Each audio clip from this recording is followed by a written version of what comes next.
Apologies for the delay. We had a little bit of technical difficulties.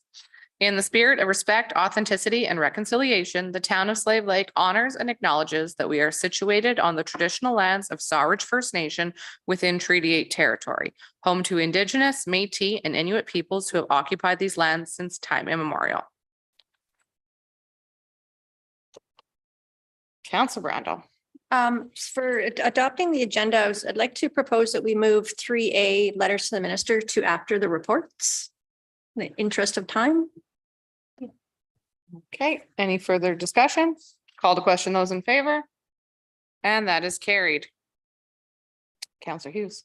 Oh, Councillor Adams. Sorry. Motion to adopt the agenda as amended. Okay. Call to question those in favor. And that is carried. Councillor Hughes. I will move to accept the regular meeting minutes of council from June 20th, 2023 as presented in the package. Okay, any further discussion? Call to question those in favor. And that is carried. Councillor Randall. I move that we adopt the meeting minutes of June 22nd special meeting. Okay, any further discussion? Call to question those in favor. And that is carried. All right, next up, we have a public hearing. So. Do I need to do the proclamation beforehand? No, okay. I thought I did. Okay, I will do. Nope, that's okay, Julie. So I will declare this public hearing open and that the hearing is held pursuant to sections 230, 606, and 692 of the Municipal Government Act 2000 as amended. That the purpose of bylaw 13/2023 is to amend the land use district map of the land use bylaw 22-2007 by redistricting lot 19, block 12, plan 897 NY 305th Street Northeast from R2 medium density residential district to R3 high density residential district.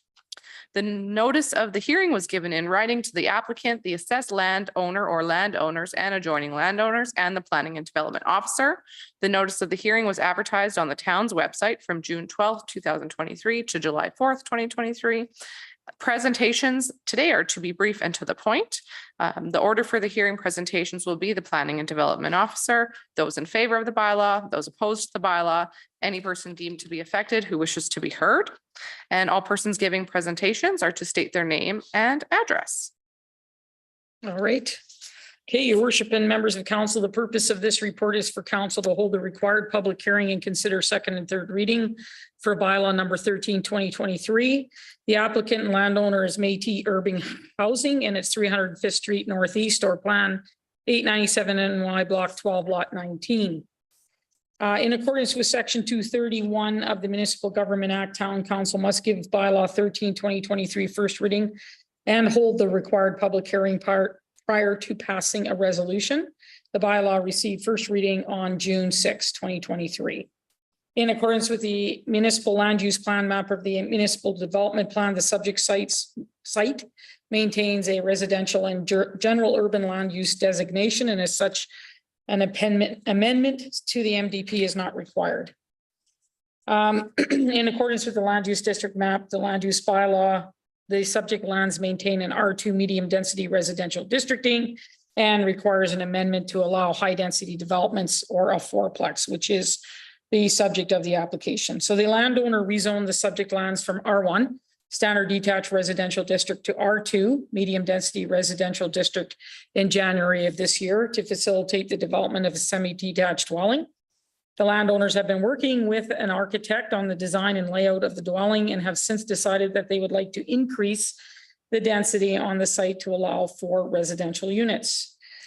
The Municipal Planning Commission reviewed this application at its June 19th, 2023 meeting and have indicated that they do not support bylaw 13/2023 for the following reasons. First, the subject application will create spot zoning, as there are no other R3 lots within the neighborhood. Second, the MPC feels the density is too high for the neighborhood. And finally, the MPC feels the location of the lot, i.e. a corner lot close to Schurter Park, and the existing configuration of the road adjacent to the lot will create safety concerns and ongoing parking issues. We have received, it says one written objection. We have received two. We received an email from Amy Biner on June 21st, and she indicates that she's not in favor. She feels visibility issues will be a problem on the busy corner. She says there is already issues with this corner, and she doesn't feel we should be adding anything that may cause safety issues with this location, being so close to a well-used park. Also feels that this lot is too small for a fourplex and does not agree with changing the bylaw for the location. Emails attached for you as well. I also received a phone call on June 27th from Phil Bohm, owner of 504 3rd Ave Northeast. He and his wife are opposed to the proposed rezoning from R2 to R3 for a fourplex. They feel the fourplex will create traffic and pedestrian congestion issues. He has no concerns with the R2 zoning and the potential semi-detached development that could go on site. This bylaw is introduced to council, as we said, for the public hearing. Only one plan amendment is required, and that's the land use bylaw. The landowner would like to develop a fourplex on the site. The parcel in question is larger than a standard residential lot. It's 60 feet by 140. And the applicants are confident they can build a fourplex to meet with the regulations of the R3. In accordance with the land use bylaw, fourplex means a single residential building comprised of 4 dwelling units, so attached that each unit has 2 common walls. Currently, there are lands immediately adjacent to this neighborhood on 4th Street Northeast that maintain an R2 districting, and developments within the same block, i.e. 5th Street Northeast of the subject lands, that maintain an R1 standard detached residential districting. In consideration of the proposed amendment and good planning principles, the planning department has concerns with this application.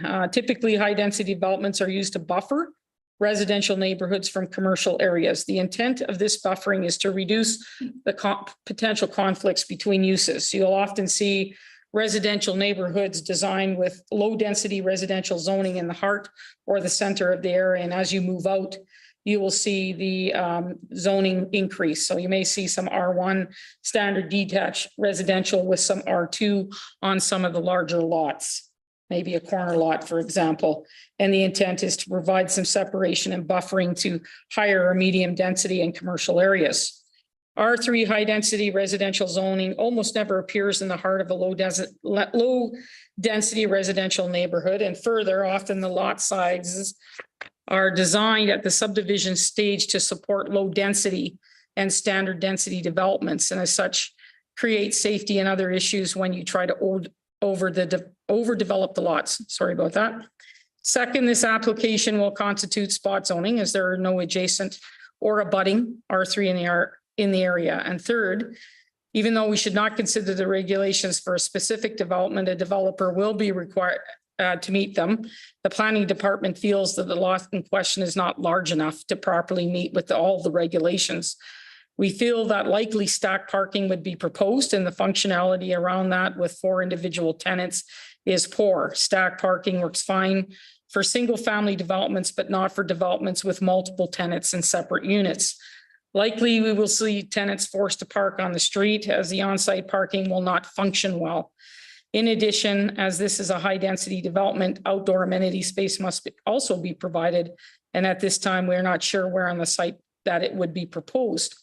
Finally, the configuration of the road adjacent to this lot, so the Meridian Island at the intersection of 5th Street and 3rd Ave Northeast, and the proximity of the subject parcel to Schurter Park, and the increased probability of additional on-street parking, we feel the increased traffic congestion and pedestrian safety concerns will occur. For these reasons, the planning department is not recommending that the bylaw receive second and third reading. Any questions? Councillor Adams. So as it reads in the bylaw, you're saying that for a fourplex to be approved, it has to have 2 common walls and a ceiling or floor does not count, right? Yeah, if it's a ceiling or a floor, then it's a up-down duplex. Yeah.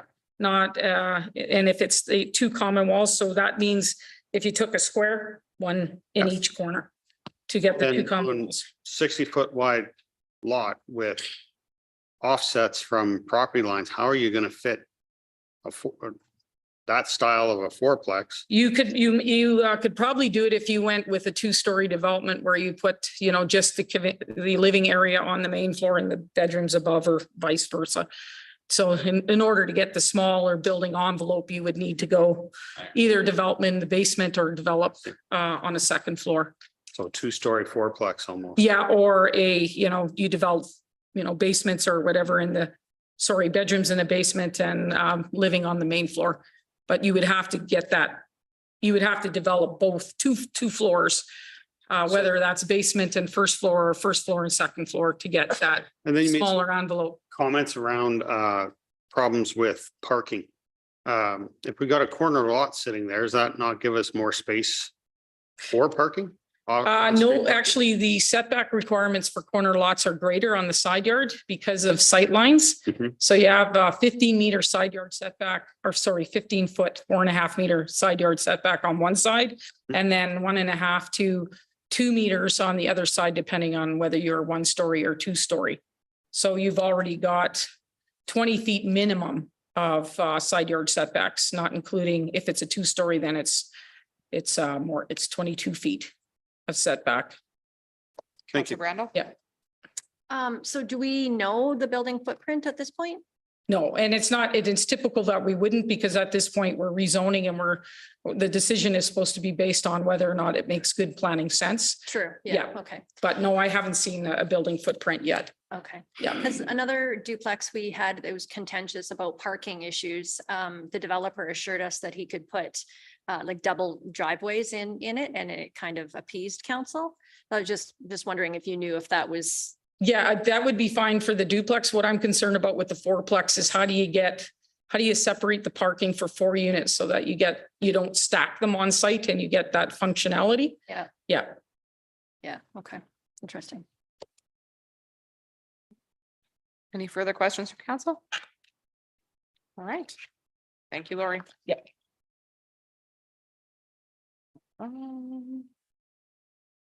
I will now call forward those in favor of the bylaw.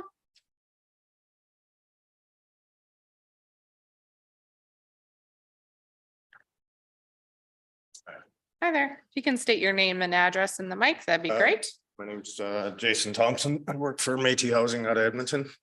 And we have quite a long list of tenants that need houses with families and stuff. And we already own 2 fourplexes in town here in residential areas. So that's why we were trying to do the same thing so that we can give 2 more families a place to live. That was the idea, so. Like I said, we already own 2 fourplexes in town that work, so. Councilor Wallen? So this would be similar to the one on Sixth Avenue and Northwest and Sixth Avenue Southwest? Basically, yeah.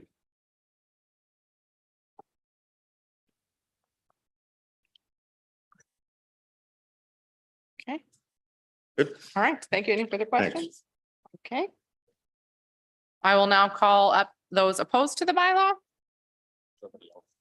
Is there anyone else in favor of the bylaw? Thank you. Thank you.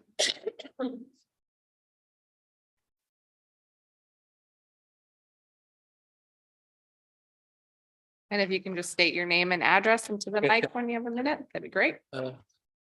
I'm William Ying, and I'm director of the Hilo Construction. We are the general contractor of this project. And we would like to see a few words. This is Wei, and he will help me for present.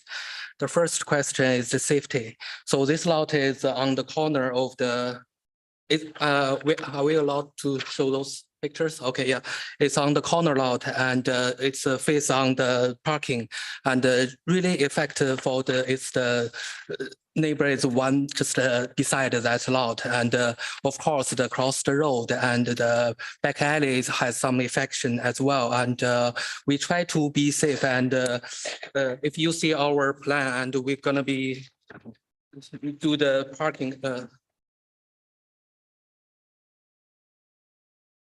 Basically, we will do the parking and just beside those back lane, and it's a tenant parking, 8 of them, and it's already a lane there, and we should be able to do a safety and traffic keep the minimum.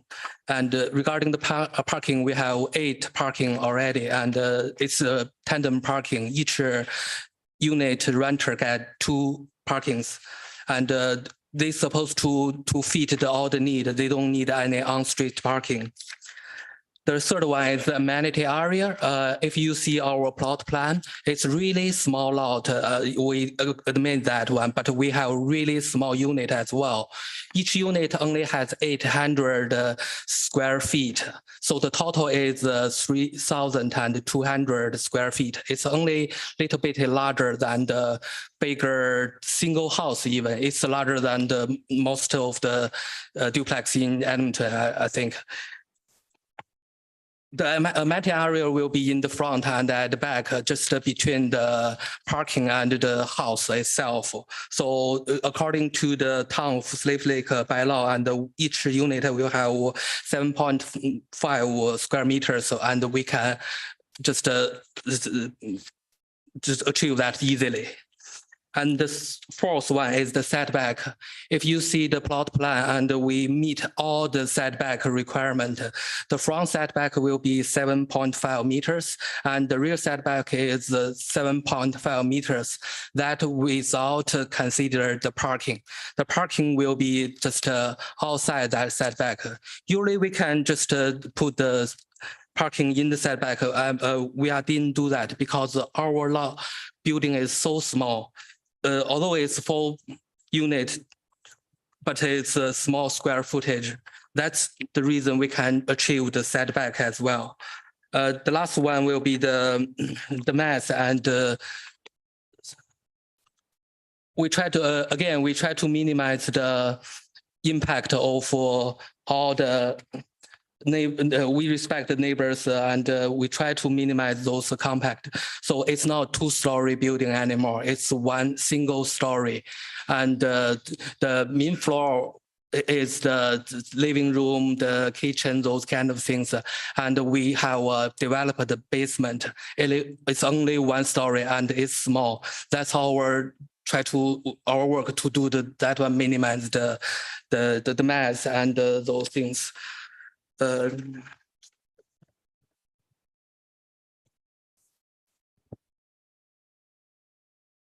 Sorry, just answer those 2 concerns about the visibility. And since this one is the single story, and I don't think any dead angle for view for the vehicle to turn or those kind of thing. The other one is from the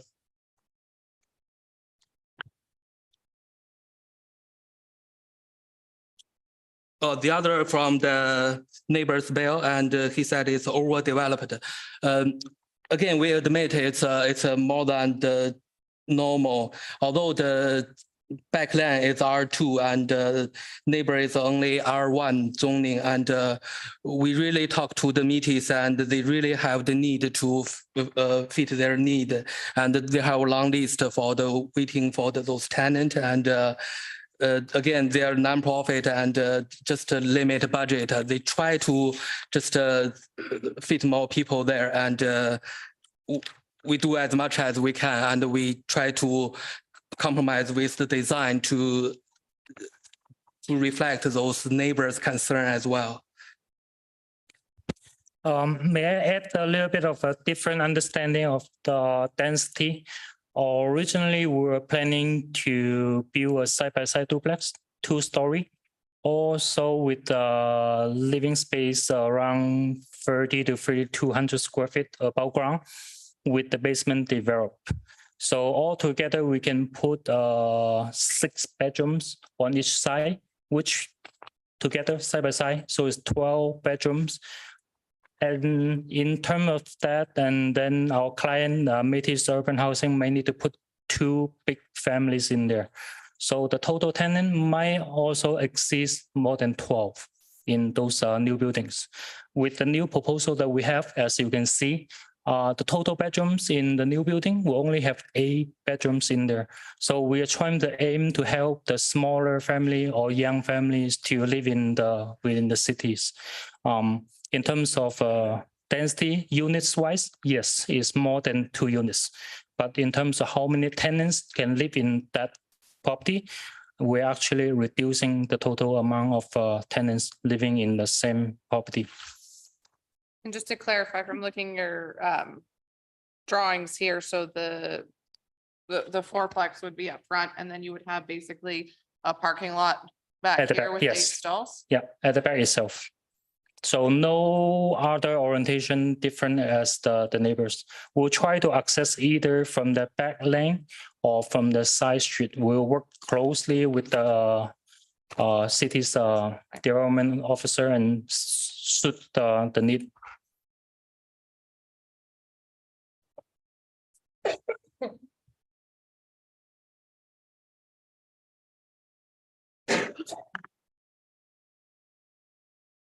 I'm waiting for Counselor Adams' question.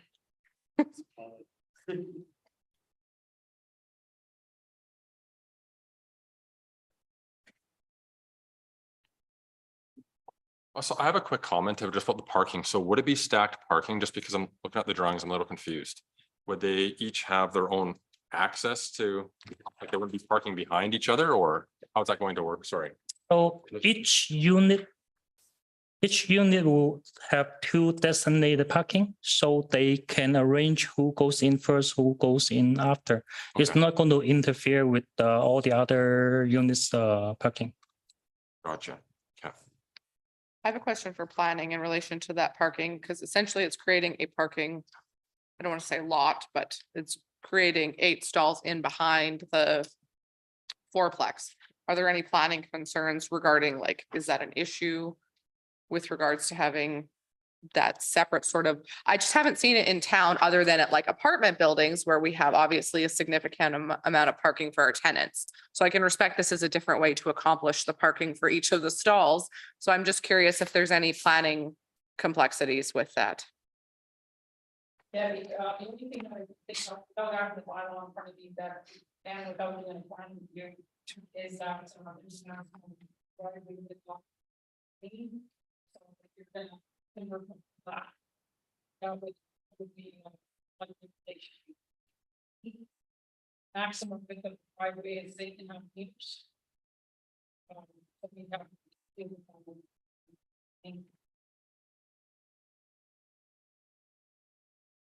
is essentially what you're doing is turning most of the back. Into a driveway. Yeah, I called it a parking lot, but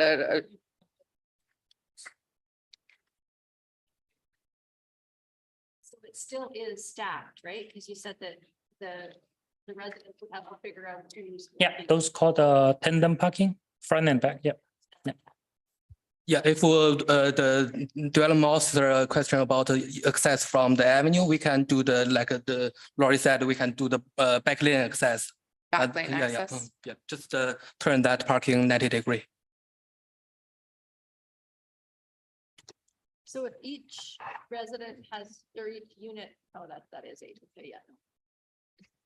I suck at math, sorry. Counselor Hughes. Lori, for the front street parking, can they go all the way to the end essentially? No. For the front? No, they can't. No. Yeah, No, they're asking, because you're in corner light, there's corner sight lines, so you have to set. the Yes. driveway back. And then you have a maximum driveway with 8.5 meters there as well. in the front. I just want to caution, you, if I have not.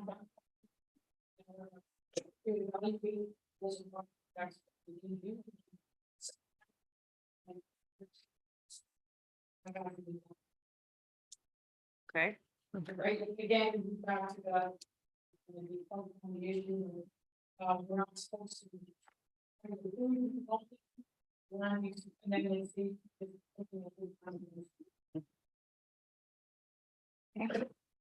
Counselor Gottlieb. I can appreciate the need for more housing and the creativity here, but I can't wrap my head around how the parking lot or driveway would function with the stacked parking. Like I don't see how it could work. So from what we learned from our client, and likely we're also offering this unit to like a single mom with 2 kids.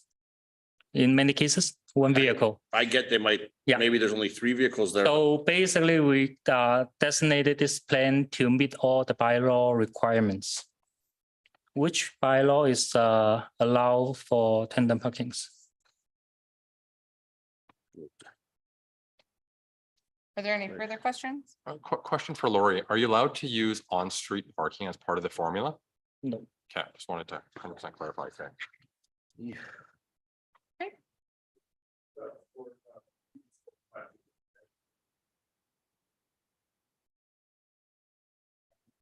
What kind of like entrance or like, how do they get into them?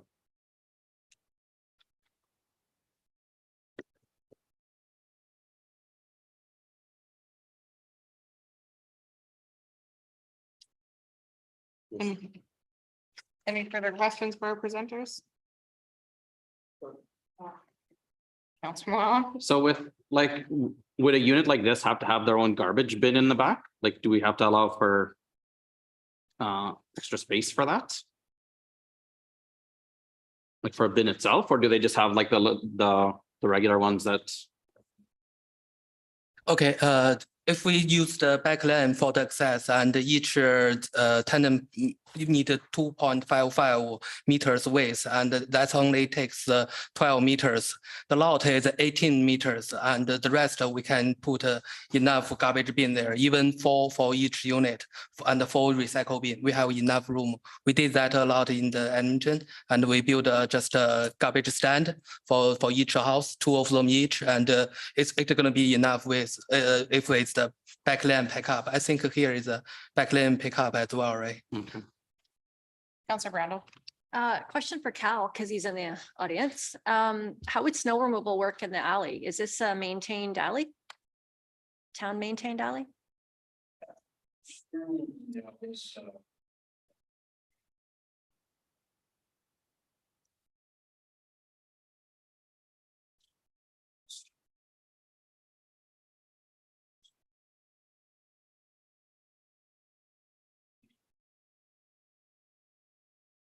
Do we maintain that alley? We do, yeah. Okay. Okay, any further questions from council? All right, thank you very much. Okay, thanks. Is there anyone else in favor of the bylaw that wishes to speak? As I see none, I'll call those opposed to the bylaw. As none have come forward, any person deemed to be affected who wishes to be heard? Okay, as I see none, I will now declare the public hearing closed.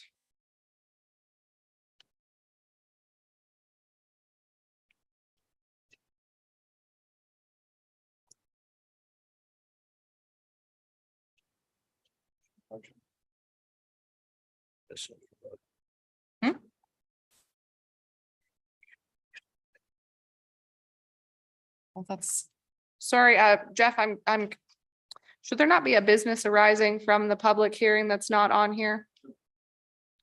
Okay.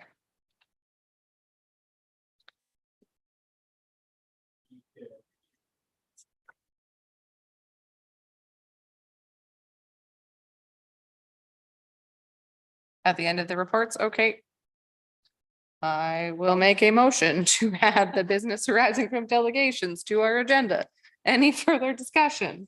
Call to question those in favor. And that is carried. If we can move that after reports and new business. Thank you. Sorry, I was looking at the agenda and thinking, I looked at Julie thinking, what is the next portion? And how do we go about that? Okay. Your report, Jeff. Good evening. So the purpose of this report is to request a change in council meeting schedule for July 2023. Town of Slave Lake has been selected to feature in an episode of the upcoming season's CBC's Still Standing. The comedy show features Johnny Harris, who shares his experiences of small town hidden gems. The comedy show will be taking place on Tuesday, July 11th at 7 p.m., the same time as the Committee of the Whole meeting of council. In order for administration and council to attend, council will have to approve to move the scheduled Committee of the Whole meeting of council to a new date. As per the Town of Slave Lake's procedural bylaw 28-2016, section 5.1, Notwithstanding any contained in subsection 1 and 3, council may by a majority vote of members present at any regular meeting of council direct that the next council meeting will be held on a day other than Tuesday on which it would fall due, and any council meeting of council may commence at any time other than that set for such a meeting in this section. So you have two options before you today. One, to change the scheduled committee of the whole meeting of council from Tuesday, July the 11th at 7 p.m. to Monday, July 10th at 7 p.m. Or two, to keep the current schedule as it's scheduled right now for July 10th. Administration's recommending the change to change the scheduled committee of the whole meeting from Tuesday, July 11th to Monday, July 10th. Any questions? Counselor Ferguson. I'll just make a motion. Move to change the scheduled committee of the whole meeting of council from Tuesday, July 11th, 2023 at 7 p.m. to Monday, July 10th, 2023 at 7 p.m. There is a motion on the floor. Counselor Adams. Quick question. We're not impacting any presentations or anything that's coming on that day, right? We have nothing else scheduled, just our regular stuff. That's as far as I know. Okay, thank you. That was wonderful. Any further discussion? Okay, call the question. Those in favor, and that is carried. Alex.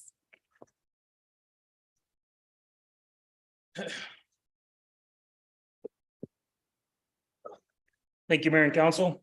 Here for the purpose of this report tonight, to bring forward information on extending the school zone hours or changing them to coincide with playground zone hours.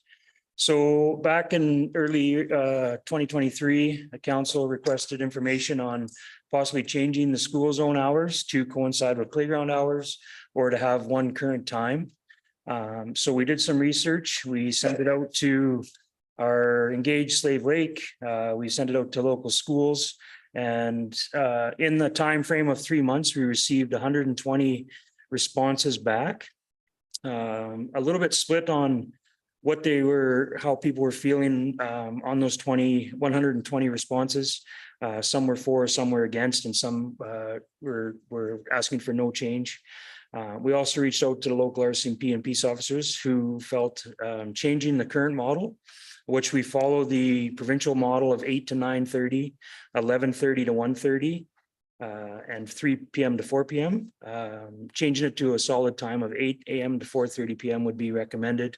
It eliminates the current confusion of start and end times. It would also include some more enforcement with the new time zones. The playground zones are 8:30 to 1 hour after sunset. The proposed time would be 7:30 till 9 p.m. One of the issues with that in the discussions was in the fall and winter months that gets dark super early, and having playgrounds in effect till 9 p.m. just didn't make any sense. So some of the background is the playground and school zones are established under the Provincial Traffic Safety Act, and the municipality has the ability to change to fit their context if they wish. So that's why this was brought forward. Some of the advantages of changing addresses the current concerns about school zone effective times for students on regular and early dismissal school days. Single time frame and tabs on signs will add clarity for motorists, constant with provincial municipal trends towards all day reduced speed limits at schools while considering Slave Lake's traffic safety context, and consistent with school stakeholders. Some of the disadvantages, it does not provide reduced speed limits for after hours playgrounds, after hours on the school playgrounds and sports facilities, weekends and during the summer, and increased demand for enforcement. And some of the schools that asked for consistency with playground zones just for those summer months and after hours. Some of the justifications for change were protecting children attending after hour activities, reducing driver confusion, and creating consistent start and end times. So 3 of the options that were presented on the Engaged Slave Lake from 7:30 to 4:30, and there's a note that in the actual option is to change the 7:30 time to 8 a.m. just to be more consistent with the start of the school. 26% of the responses agreed to that or felt that that was a good time. Option 2 was to change playground and school zones from 7:30 to 7:30 a.m. to 9 p.m. 13% of the responses agreed or felt that that was a good time. And option 3, to make no changes, 62% of the responses agreed to that. Some of the resource impacts would be to change the signs. It would affect the current operating budget to about $2,000.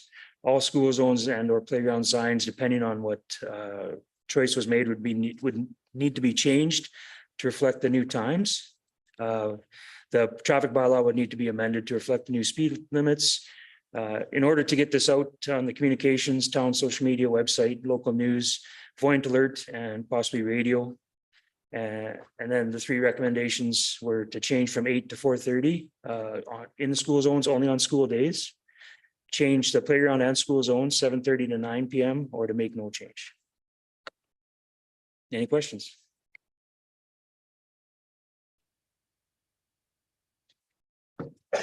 Counselor Hughes.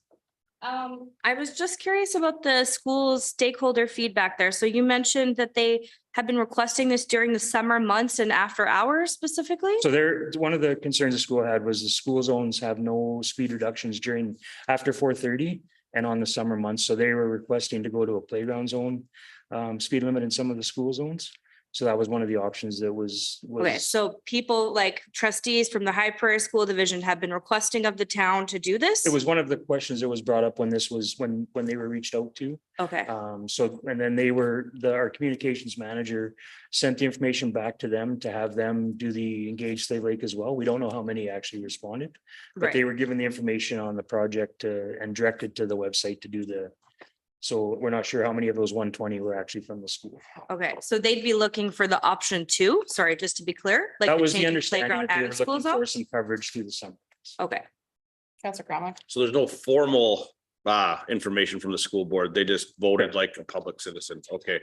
And so when we engaged them, did they give a little bit of direction on? So our communications manager just sent them the information to go to engageslavelakeca. And so we're not sure how many of them actually went to the website. Okay, I've always found it interesting that there's a school zone all day while the kids are in school, but then it should be a little bit before and a little bit after is when they're coming and going, right? That should be the time of. So that where was we need to really slow down. 4:30. Yeah. Counselor Adams. It's not just during before and after. They come across all day. I mean, one of the hardest challenges for shorter school is when they're actually trying to integrate into going over to the I'm drawing blank Vanderwells. And there's actually no sidewalk and no crosswalk that's easily accessible there. So to have 50 kilometers an hour through during the day when they're trying to utilize that, I think is quite dangerous. And even when you're looking for field trips and all that kind of stuff makes it tough. One of my understandings I have on this is that the majority of Alberta municipalities have gone to all day school zones, correct? Like Correct. Some of the going to cities, and that's playground where zones. some of the information could St. Albert, Edmonton, Calgary have gone to an 8 to 4:30. An 8 to 4:30 model, not the playground zone of the 8. Why do we have 7:30 on ours? Is Just so I'm sorry, I don't have an answer for that. That was what was on the original Just what Engage Slave Lake. So that's when the motion or when the recommendations were put forth was to change it to 8 o'clock. I like the idea of a consistent playground / school zone from 8 AM till 9 PM makes sense to me. That gets away from confusion between what zone you're actually in. The schools, like you take Roland Michener even, which you think would be the least impacted by having an all-day school zone. But between soccer being there and the number of the amount of congestion that's there at that time, you take whenever they have events in that track field, it gets pretty hectic down 7th. Same thing when we're talking about CJ Schurter with its playground, or if we're talking about increasing our investment in the E.G. Wallstrom section, where we used to have the tennis courts, then it got converted to an ice arena, and I don't know what we're doing next, but that part as well, that got quite congested with kids coming in and out of there on a regular basis. So having this consistency over the summer when that density of play is at more erratic times, I think it just makes sense. Okay. Counselor I'll Brandon. think of one. I don't know, I struggle with this because we had this exact same report in my last term. So we've changing this within the last 6 years for sure. So then we're changing signage again, and again, and it gets confusing to the residents too, because you know, when are we gonna keep changing it? Like when do we quit? I don't know. When you make the right choice.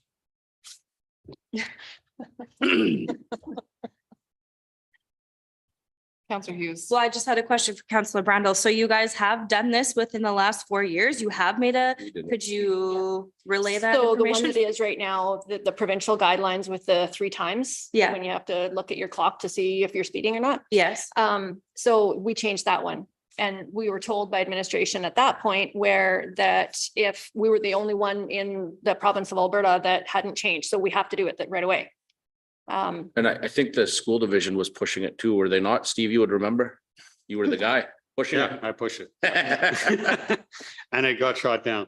But since then, I But mean, that's not what came to our table. fair enough. Yeah. This is what- what did, yeah. But what, one of the big things that kind of happened there since then is the entire, you take even just our local division, High Prairie School Division, we're the only municipality in the entire division that does this, that has set times.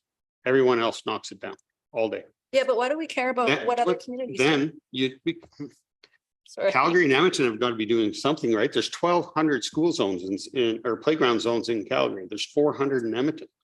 They've made this change in order to safely protect their students and their kids that are That's the going one through these for- areas. And I mean, really, I get it's going to be inconvenient. I find it annoying to drop to 30 kilometers an hour through that section, but it adds 30 seconds to my commute. Like, let's be realistic here. It's not a huge impact. Clarification, did Edmonton and Calgary move to like the 8 to the 1 hour after sunset or 9 PM model or the 8 to 4:30 model? Playground zone. Playground, so is that till 4:30 or till 9? No, it's to the late one. They got rid of school zones, matched it to playground zones. So all the school zones are the same as playground zones. To me, I think that we should either move to the 8 to 4:30 model or the 8 to the evening model. I think the 8 to 4:30 covers both the before and most of the after school stuff. So that makes sense to me. I think the 3 times during the day, just, I find it confusing, and also the signs, the printing is like yay big. And my eyesight's not that great. So it's hard to read to make sure you're in. This way, everyone knows what the speed limit is. I also think for a sign investment of 2,000, it's fairly minimal. I think for me personally, it would be the consideration of whether it should be the 4:30 or the later evening time. Yeah. I would agree with you there, just to chime in myself personally. I think I'm pretty much on the same wavelength as you there. I don't know about a 9 PM time, to be honest, though, with the winter months, that seems excessive, but then is nice for right now when hopefully, you know, there's kids enjoying the new splash park and that type of thing. Ultimately for me though, you know, we are a young community. We do have a lot of young kids here. We do have some safety concerns, and I think it's important that our council do address them now before something else happens or we have an incident, if we have the opportunity to make our community safer. I don't know which option I'm fully comfortable with yet, but I would like to see us do something for sure. Councilor Randall. Question about playground zones. Do we get to set that? Just like this, or is it, I thought playground zones were like dusk to dawn are. or something? They're from 8 till 1 hour after dusk currently. Okay, so That's the current. Yeah. in the summertime, that's like a midnight. 11:30 midnight. Yeah, that's. Okay, yeah, good point. Excessive to me. Good point. Yeah. Who wants to play? So just a couple points of clarity. So just to confirm, Edmonton did do that in 2018. They converted all school zones to play zones. Another factor that maybe isn't flushed out here, is school zones are during school days, Monday to Friday, whereas play zones are 7 days a week, including Saturday or Sunday. Yeah. And although we think of winter as, oh, there's not as many kids, you also have outdoor sports, you have sledding, you have hockey rinks that are lit, that are maintained. So you've got children accessing outdoor recreational in some of these parks outside of school hours, even during the winter season. So just factors to consider as well. Councilor Adams. Calgary and Edmonton changed it so that their bylaw is from 7:30 to 9 PM, not dusk to dawn. They have set times. So they have set time. So they're basically what our option is, option 2. But time is better than dusk, yes. Yeah. Like, I agree, a time is better than dusk, because that's, I don't see anyone checking their weather app to figure out what time the sun is setting and adding on an hour. So Yeah. I for sure am in And agreement. honestly, I am fine with either option. I'm much the same as you, and to which one, I don't know what's right. I know the safer choice Hmm. is just to simplify it and make it playground zones everywhere. But I understand how that can be an inconvenience at times, so I just want the kids to be safe in those times, because I've seen people speeding through that zone at 8:30 in the morning, and they're flying through there and not even realizing what's going on. Mhm. And I've seen it, like I say, when kids are crossing that street as a group to go on an excursion, and it's not a school zone at that time, and 50 kilometers an hour, and you got a 4-year-old or a 5-year-old, depending what age group we're talking here, because you do have kindergarten and the pre-group. It's scary. I see it from both sides. I have a pizza delivery business. So I know my delivery drivers, when we're busy and we're stressed, they are going to get on me at the end of the night when it's like, oh, like we got to get these like out quick, and these, it gets frustrating. I would say for people who are kind of in a hurry. So I see it from both perspectives, I guess. I'll weigh in my 2 cents here. I'm in favor of option 1, changing the time to 8 AM to 4:30 PM. The vast majority of traffic and inside the school zones, like school kids and stuff, has dissipated after that time. I drive through a school zone every single day. The amount of people I see there after 4 o'clock, I hardly ever see anybody. So where's the balance? I guess that's for us to decide here. But for me, the 8 AM to 4:30 works. I would agree with Counselor Ferguson there. I was just trying to think of the times, because I live in the Northeast, so I hit 2 of the major schools, especially where more young children play. And the amenities in those parks, CJ Schurter's park set back quite a bit, and EJ Wallstrom, there's not a ton of kids after school. So I think with the 8 to 4:30, we would be hitting most of our traffic concerns during those times and alleviating driver confusion. So I believe my support would also be for option 1. Counselor Adams. Just a bit of a counterpoint on that. The busiest section I've ever seen is Roland Michener. After hours, I'm talking. That's your soccer. It's absolute chaos in that section. I mean, we've had incidents, we've had emergency incidents down there. It's tragic incidents down there. And this is in areas that technically you could be driving 50. Until the next report. It's crazy. Counselor Ferguson. I'll make a motion. Thank you. To change the time from 8 AM to 4:30 PM for school zones. Actually, the motion is that the motion right there. Did I get it? Yep. Yeah. Okay. Okay, there is a motion on the floor. Any further discussion? Counselor Randall. Where's the money coming from to pay for the signs? Operations. So first of all, this actually is a motion to bring back an amendment to the traffic bylaw. So although this motion tonight will give direction to administration, you'll still have, Alex will still need to bring back an amendment to the bylaw to impose the change. And then, yeah, in terms of your costs for the signs, I think it's probably something we could assume under our given budget, something that's Totally. nominal. Yeah. We also have funds from Photo Radar that have been set aside for safety purposes, School playgrounds. including signage. I think that'd be a great use for them. Okay, any further discussion? Call the question, those in favor. And that is carried.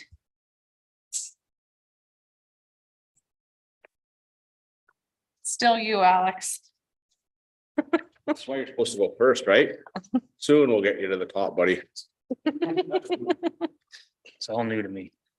Okay, so the second report, again, thank you, is to discuss the unposted speed limits in our residential and industrial areas of Slave Lake.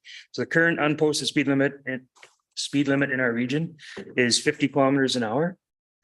So some of the background is speed and perception of speed is a consistent concern for the town of Slave Lake that you have heard from your residents. Based on this concern, council is currently contemplating a town-wide reduction in the unposted speed limit from 50 to 40 kilometers an hour.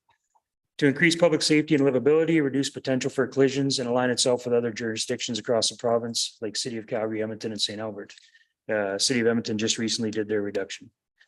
So again, Enforcement Services and Communications Department utilized slavelake.ca for 3 months, ending June 13th, with the project being promoted numerous times on the Town of Slave Lake social media.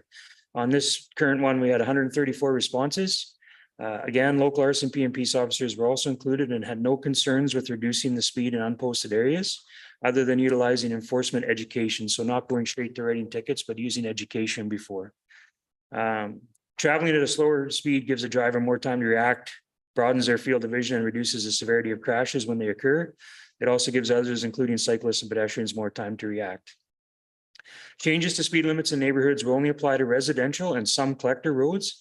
Residential roads are the roads in front of most houses, typically have no center line and have less traffic. Collector roads also have residences, schools, businesses, and green spaces, and also typically have a center line. Caribou Trail, Main Street, however, have no proposed speed reductions, and nor does Highway 88 and Highway 2 because they're outside of the town's jurisdiction. So 2 of the options that were presented on Engage Slave Lake were changed the unposted speed limit from 50 to 40 kilometers an hour. The total responses were 134, 13% strongly agreed, a few in the middle, and then 57% strongly disagreed. And the second option was to make no change. Again, the cost is approximately $2,000. We wouldn't be updating new signage. We'd be adding signs to as you come into Slave Lake to say our unposted speed limit is 40 kilometers an hour.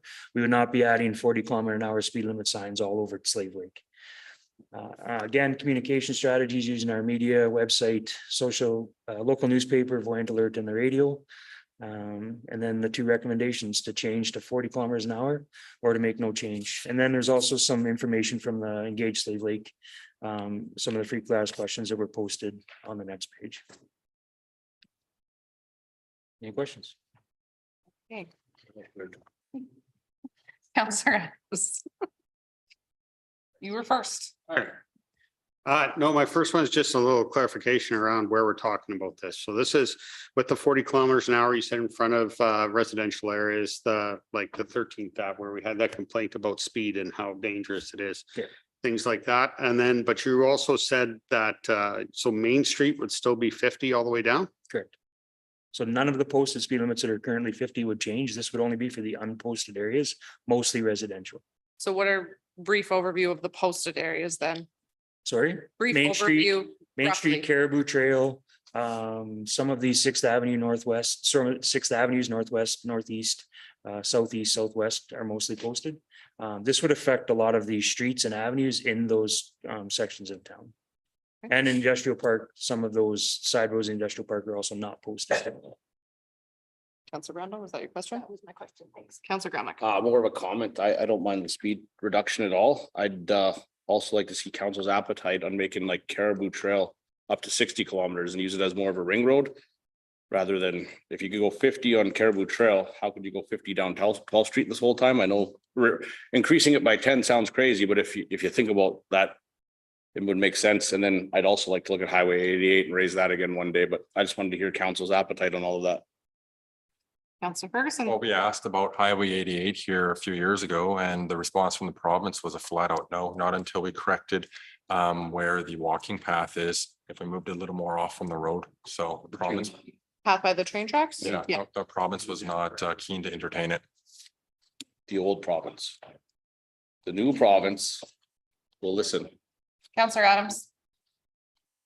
I was thinking along the same lines with that ring road. My only concern, I mean, that'd be up to Cush and his team as far as that safety part where the bend is and it's kind of blind coming onto the Main Street intersection and you know the. Yeah. But that section, but I also have, we're talking about speed zone issues is downtown section. I'm talking downtown on Main Street. 50 kilometers an hour down there is insane. In the middle of the day. Can't do it Cars- anyway. You Or if you can't, did, yeah, you're it's, I don't know why we have it that way, but I've seen, it's, Well, now's your time, Crazy. Steve. so that one is a concern for me. I was kind of hoping that would be part of the drop to 40 piece, but I am in favor of the 40 and the as unposted, absolutely, hands down. But maybe at a future point, we look at the ring road idea, Main Street idea, maybe we even reassess where we are with our speeds in our town, because our flow dynamic has changed since, you know, the 70s when this was all put in, so. I'm also in agreement with the neighborhood, the neighborhoods moving to 40. I know our engaged Slave Lake responses, there was a strongly disagree of 57%, but it's less than a percent of our respondents responding to that, less of our percent of our citizens responding to that. So while it is considered and the feedback is appreciated, my personal opinion is that 40 makes sense. You know, I know we had a recent incident with a young child in a neighborhood, and while speed wasn't a factor there per the RCMP, I think it's only a matter of time. Especially 50 is fast for kids playing in the streets. So my personal preference is to move the residential to 40. I would be in support of the Caribou Trail moving to 60 though. You wouldn't be? I would be. Oh, good. Counselor Hughes. Yeah, I would say I'm along the same lines. I am in support of the 40 kilometers an hour in the residential area. I do think that it would be a good thing for us to try and see how it goes. I know a couple of the streets in the southeast that I frequent often enough have people driving faster than 50 on them when there are kids playing. So as a mother of a young person, I think that would be a good thing. And I just want to make sure we keep everyone safe in our community. In terms of your comment about Highway 88, are you trying to say that you want to get it back up to 80 kilometers an hour? It's on Okay. highway. I think that residents would very much be in favor of us doing that. And that's something I'd like to talk about, or at least keep on our radar if possible. On the radar? Yeah. And also I am in favor of a conversation about Caribou Trail as well. I do think that that makes sense as a collector road around, so. Counselor Ferguson was next. Yeah, well, I'll have a little bit of a dissenting opinion here. So I don't know if this is necessary, to be honest. My understanding of the traffic laws is that the current posted speed is the maximum when conditions are ideal. So this does not mean that somebody can, for example, drive 50 kilometers an hour down Ali's Old Street, 7th Street Southwest, which is a narrow road and has parking on both sides of the road. If they are driving too fast for the conditions, it is a ticketable offense. That's my understanding of the traffic laws. Somebody can correct me if I'm wrong. So there are plenty of streets where it is appropriate to drive 50 in town. So unless we clearly mark those streets as otherwise, they'll be dropped to 40. We'll be creating confusion by having multiple different speed limits in town. And our surveyed residents, yes, while it was a small proportion, seem to agree. 72% want no change, while 19% support a change. So that's my 2 cents here. Counselor Gramick. Is that a question for admin? It would Cush need to look into a report to have that change? Is it that unsafe of a spot? You could, in regards to Caribou, Yeah, you could make a motion directing administration to bring back a report. In addition to what's before you tonight. or I could just make a motion to change it, or do you think that's crazy? Well, I'm asking your opinion. I don't know enough about that. I think there might be some things that we might want to consider on that road. Before we increase the speed limit, and it might be prudent just to bring back a report. Sounds great. Counselor Moellen. Yeah, I think it sounds like everyone's in favor of moving down to 40. I just want to state that I used to live on 7th Street Southwest. And that was a very congested, high traffic area. I had three young kids in that house. And one of the reasons we decided to move out of that neighborhood was because of the high traffic, like the congestion in that area. So Slave Lake is it's still a young, vibrant community, and we're trying to attract young families here. I think this would be a really good thing to increase the safety and like the livability for sure.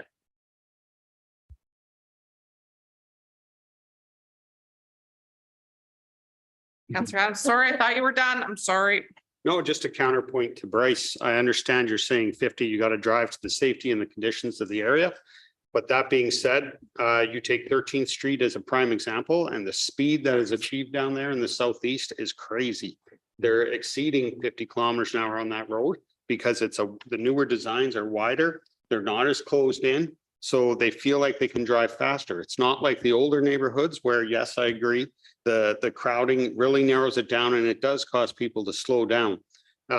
So in my opinion, putting it to 40, yes, maybe it does cause confusion from Main Street and the 6th and the collectors, whatever roads they are, to the residentials. But at the end of the day, if it does help with traffic enforcement and it does warrant it, make it safer, I think it's better. Steve, can I just ask for clarification? Are you saying 13th Street or 12th Street? 13.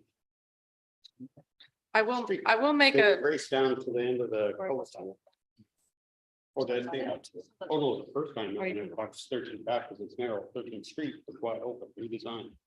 and by logic, by design, to agree with Counselor Adams' point is if, and kind of counter Counselor Ferguson here, if we are requiring drivers to make the judgment of when driving to appropriate conditions is right, we should also be able to allow them to make the judgment of reading when the sign switches from 50 to 40.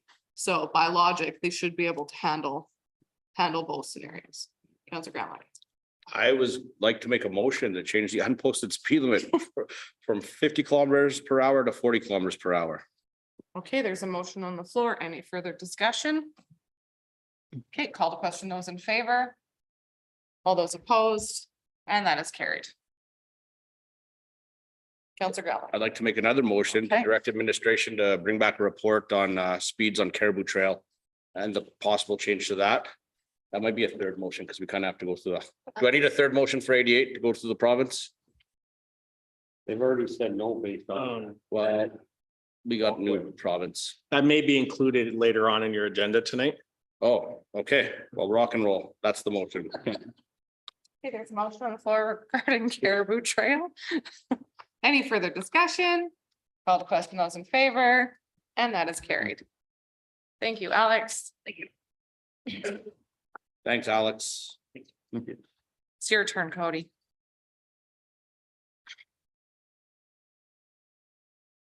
Your 110 pages of report. Mayor and council, so the purpose of this report is for council to give bylaw, the water and wastewater bylaw 16/2023, first, second, and third reading. Some background here, the existing bylaw 02/1996 is outdated and needs to be updated to current standards. So some highlights and revisions here. We revised the format of the bylaw to better group sections and allow easier revisions in the future. Reviewed and modified, as well as added specific definitions, included sections pertaining to other prohibited public utilities. Added references to current utility rates and procedures bylaw, added references to the utility services guidelines, which touches on engineering standards for servicing, applications for new customer services and accounts, as well as procedures for investigating complaints. Added specific enforcement section, which includes a breakdown of different penalties and infraction descriptions, as well as the associated fines. Better defined private and public responsibilities with installation, maintenance, and repair of utility servicing. Some minor changes and additions throughout the bylaw to remove any possible confusion and ensure all currently conceivable situations are covered. Thoroughly reviewed it in-house as well as with the legal team to ensure that we are up to industry standard requirements and we fit within all parameters set out by the current MGA. And we touched on some sections requiring properties to tie into servicing if it fronts the property. So the options here, option number 1, council gives water and wastewater bylaw 16/2023, first, second, and third reading. Council may request changes or amendments is option 2, and option 3, council does not give first, second, and third readings. So the policy implications, a review of our policies may need to be conducted and affected policies will need to be updated to reflect the new bylaw. The bylaw will be available on the town website. And our recommendation to council is that council gives water and wastewater bylaw number 16/2023, first, second, and third reading. Questions?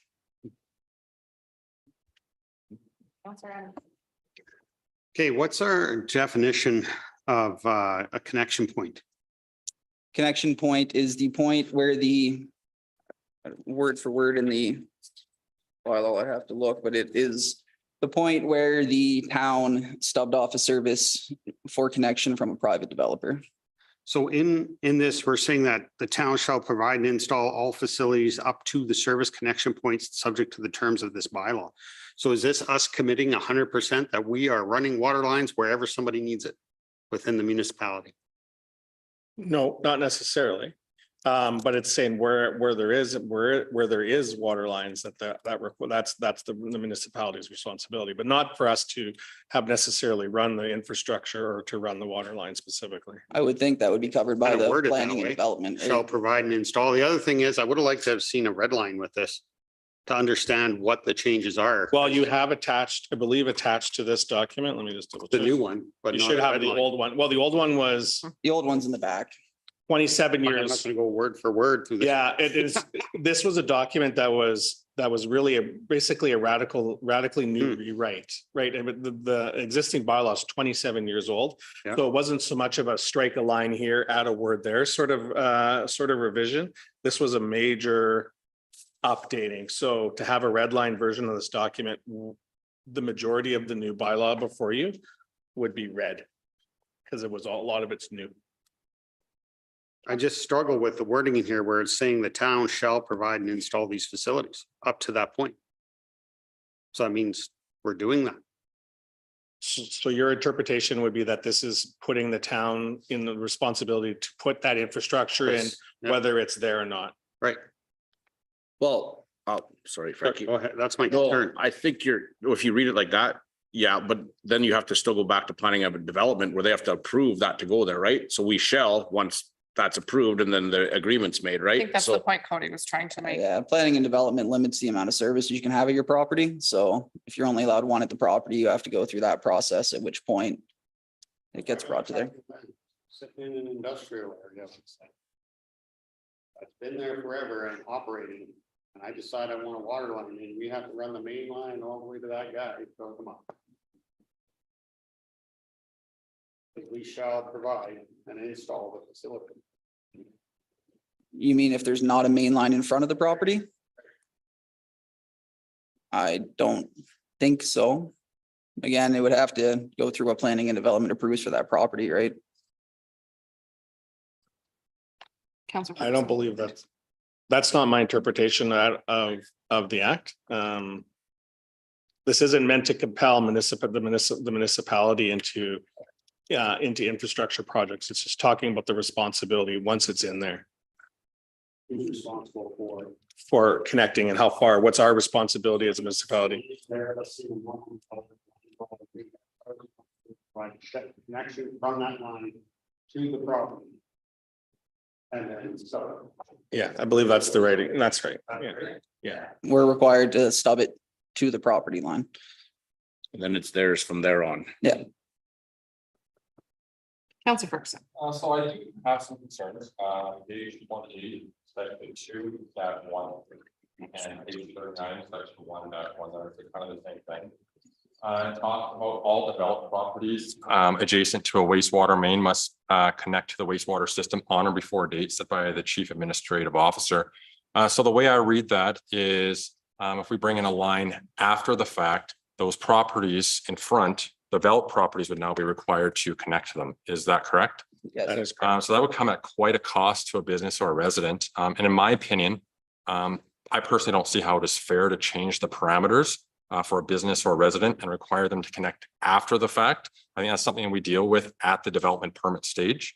Quite an expensive cost, one that I'm probably certain that certain businesses and residents may not be able to afford. So that's my concern with this bylaw here. Cody, are you able to reference the section in the old bylaw that covered this? So this isn't a new section. That requirement was actually in there before. Yes, just give me a second here. The wording's just strengthened, but the requirement to force if the town puts infrastructure in place for the business to have to tie in was actually in the 96 legislation before. Yeah, and that was well before my time. And in my opinion, I don't think it probably should have been in that bylaw either. I don't think it's a power that the town should be able to say to a business who's minding their own business saying, well, you now have to spend $20,000 to connect. That may be dollars they don't have. Councilor Adams. Counterpoint to that, though, is if the infrastructure is in demand and going there, in order to pay for it, we need everybody to hook up and be part of the expense. The part of the cost recovery, part of replacing that line. You should, if you're within the municipal boundaries, one, developers should run the line already. Two, the people should be tying in when it's done. For the ones that haven't, I understand we got to work with that. The Endeavor to Assist program and all that stuff we have is in place. But if it comes to a point where we're deciding to put that line in there, then everyone, every lot, every piece of land should tie into it. And they'd be forced to after the Be fact? forced to. It's the same thing that happened in the MD. 10 on the old bylaw at the very bottom and discusses that exact point. If one is developed after the fact, then you are required to tie into that after the construction's completed. So Counselor Gramlich? To Counselor Adams or Brandel, can you tell me what happened in the MD? What was that scenario you just said? Is the same thing that happened in the MD? This happened there? And then they put the CC to the, like the property line, and then it was up to the owners to put it. But everyone had to, if you had a, Yeah, okay.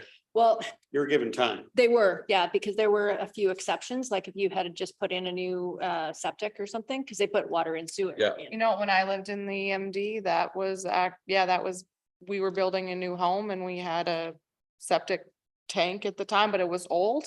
And when they brought it in, when we were constructing the new home, we were required to connect because that was just ripped up in Canyon. But if you had just upgraded yours in the last, I think, year or Mm-hmm. so, they would give you an exception, and then they gave you a certain amount of time to hook up. And then if you bought the new property, you had to buy out the cost of the existing. Yes, I remember this now. The That did MD occur. kind of got caught on that, so they don't assume, like, the buyer is not allowed, like, if the home is sold, the buyer is not allowed to assume the outstanding cost. It's got to be Okay. paid out. That did occur. I Interesting. assume the outstanding cost. Yeah. Thank you. I'm also, I'll weigh in since there's a lull at the moment. I also believe that if after the fact, if the town of Slave Lake is putting the investment in to our community, and as we did budget in capital budget, we put a significant chunk of dollars for the next 2 years to service these lots, and that's what was voted on, that then owners should be required to tie in because we are putting that investment and then moving forward. I think there are, that discussion's coming later. I think there are ways to structure it to be as fair as possible to the landowner, but I think if the town is putting in the investment, that requirement should also be there.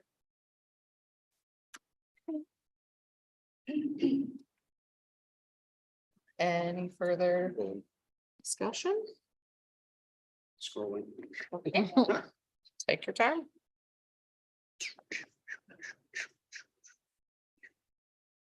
Counselor Adams. I move that water and wastewater bylaw number 16-2023 receives first reading. Okay, any further discussion? Call to question those in favor. All those opposed, and that is carried. Counselor Gramlich. Move that water and wastewater bylaw number 16-2023 receive second reading. Any further discussion? Call to question those in favor. All those opposed, that is carried. Counselor Hughes. I move that water and wastewater bylaw number 16-2023 receives third and final You reading. have to do. Oh, sorry, guys. Oh, pardon me. Gives unanimous consent for third reading of the water and wastewater bylaw number 16-2023. Apologize. Okay, any further discussion? Call to question those in favor. All those opposed, and that is carried. No, No, it goes to Nope. next meeting now. no, you need a The next unanimous. Oh, sorry, I missed that one. Next meeting. So what do I do now? So we just That's as bring far this- as you can go. We just Yeah. bring this back now. So this item will just be added to August. the next meeting for third and final reading. Okay, so do I need to say it's defeated and then that is brought? No. That's as far as you gotta go. That's Okay, it. okay. This is the first time I've had that happen. Apology. Looking for clarification on this process. So this just gets put onto Monday's meeting? I believe so, yeah. It can't go to committee of the whole. That's Well- go to a regular meeting. We're treating committee of the whole with some regular business on there as well. So there's nothing preventing motions or items to be brought to council on that. We could also move it to the August, we could move it to the regular council meeting in August as well, if you like. Okay. Yeah. Okay, then we'll move it to the regular meeting in August. Okay. All right. thank you. Now that I'm not all confused again. Apparently learning the word unanimous is important. My apologies, everyone. Good evening, Your Worship and member of council. The purpose of this report is to provide project update to council related to the industrial sewer main network expansion.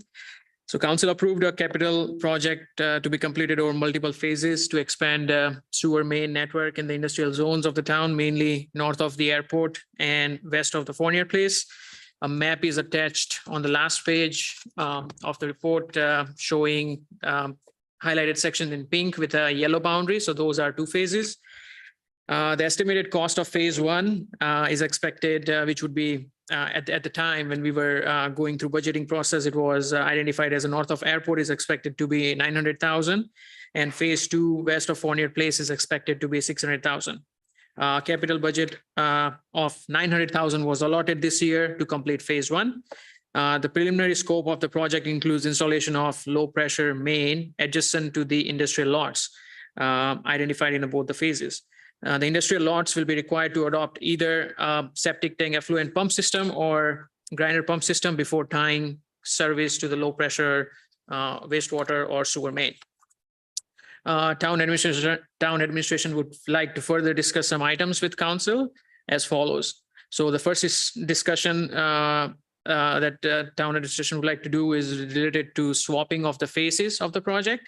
So as per approved capital budget, phase 1 north of the airport is stated for construction first. However, several requests were received from industrial lots west of Fournier Place to start phase 2 this year, as there are interested lot developers that have been working with town planning department to have a low pressure system installed utilizing Endeavor to assist in the last year or so.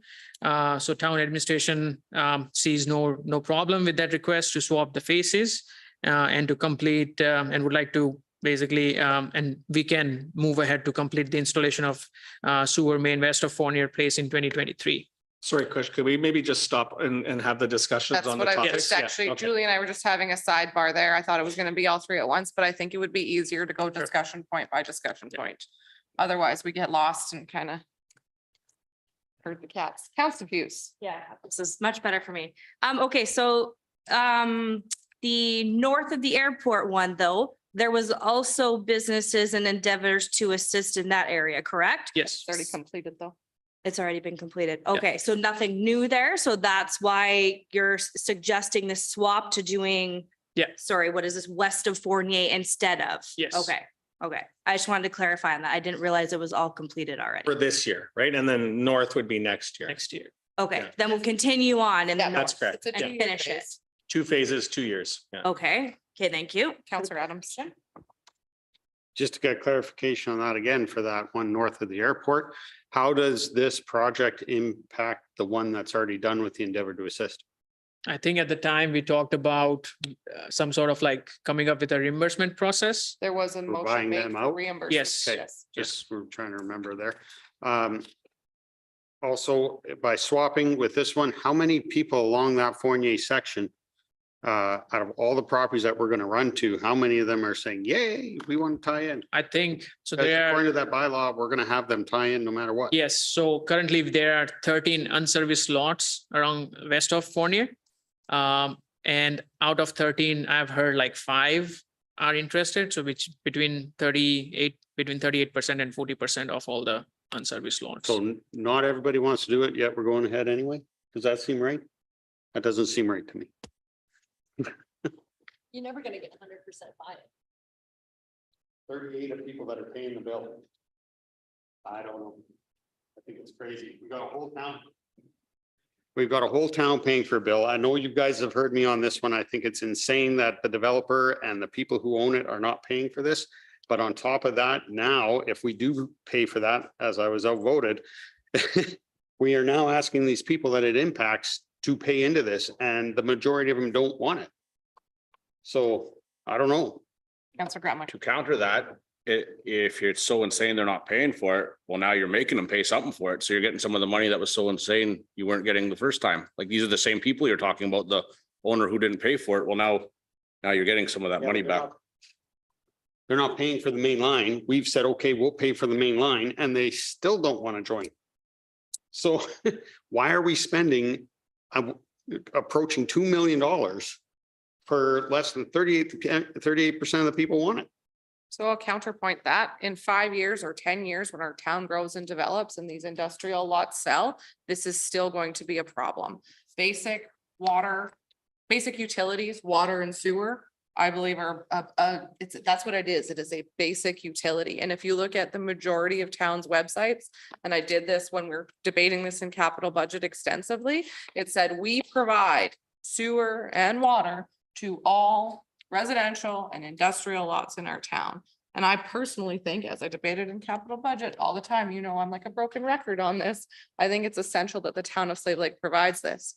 So now we're almost at 50% of all the people that do want to tie in. And yes, this should have been done 30 years ago, but I think it needs to be corrected now. And if there's a nominal cost that is at a fair repayment rate to the landowner, that's what I'm in it for. Counterpoint to that is we provide sewer and water to everybody in this town. Anyone can get on it. Have at her. They all pay for it to get onto it. Now we're trying to do this for free. Because we are correcting a mistake. No, it's not a mistake. It was a choice that was made, and hence we put in our system the endeavor to assist argument. That being said, it's not almost 50%. It's under 40%. It's 38. Have we That's contacted crazy. every single property on that?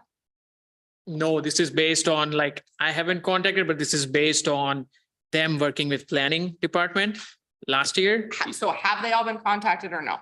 Not yet. No. Okay, so that is an incorrect assessment. They Many have of them not all were been endeavor to assist that are just continuing on with their project. I understand that, but what I'm asking is if we're saying only 40% have approval and we actually haven't canvassed all the business, then that's not a metric that we need to be. So yeah, assessing this. that is based on like what they have been working with planning department, right?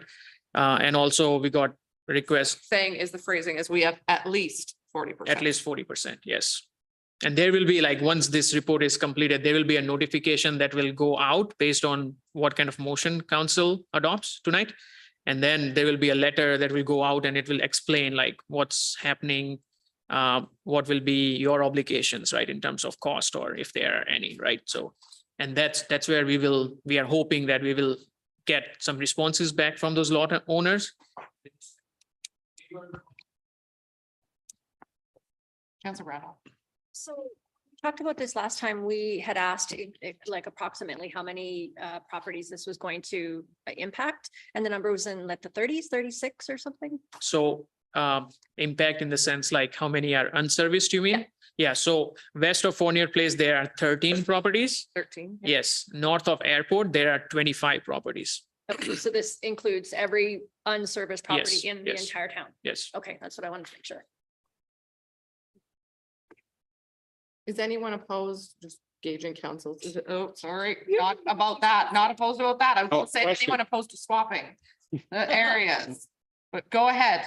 You're saying that there's only 38 lots. Is that 38 owners or is that actual lots? Because a lot of those have multiple lots by one owner. Yes, so Like with that, for I example, in that. I have considered like individual lots, right? As they are subdivided at the moment, I've considered individual lots. So the discussion before us now is not on the merits of whether or not this was approved. It is on whether we are swapping the phases of the project. So I would like someone to speak to that. I personally don't have a No problem with issues. switching it. Is there anyone that does? Councillor Adams. I do have a problem because we haven't fully talked to them. So why are we going ahead and moving on this and swapping it around and rushing it forward when we still haven't reached out to all the landowners?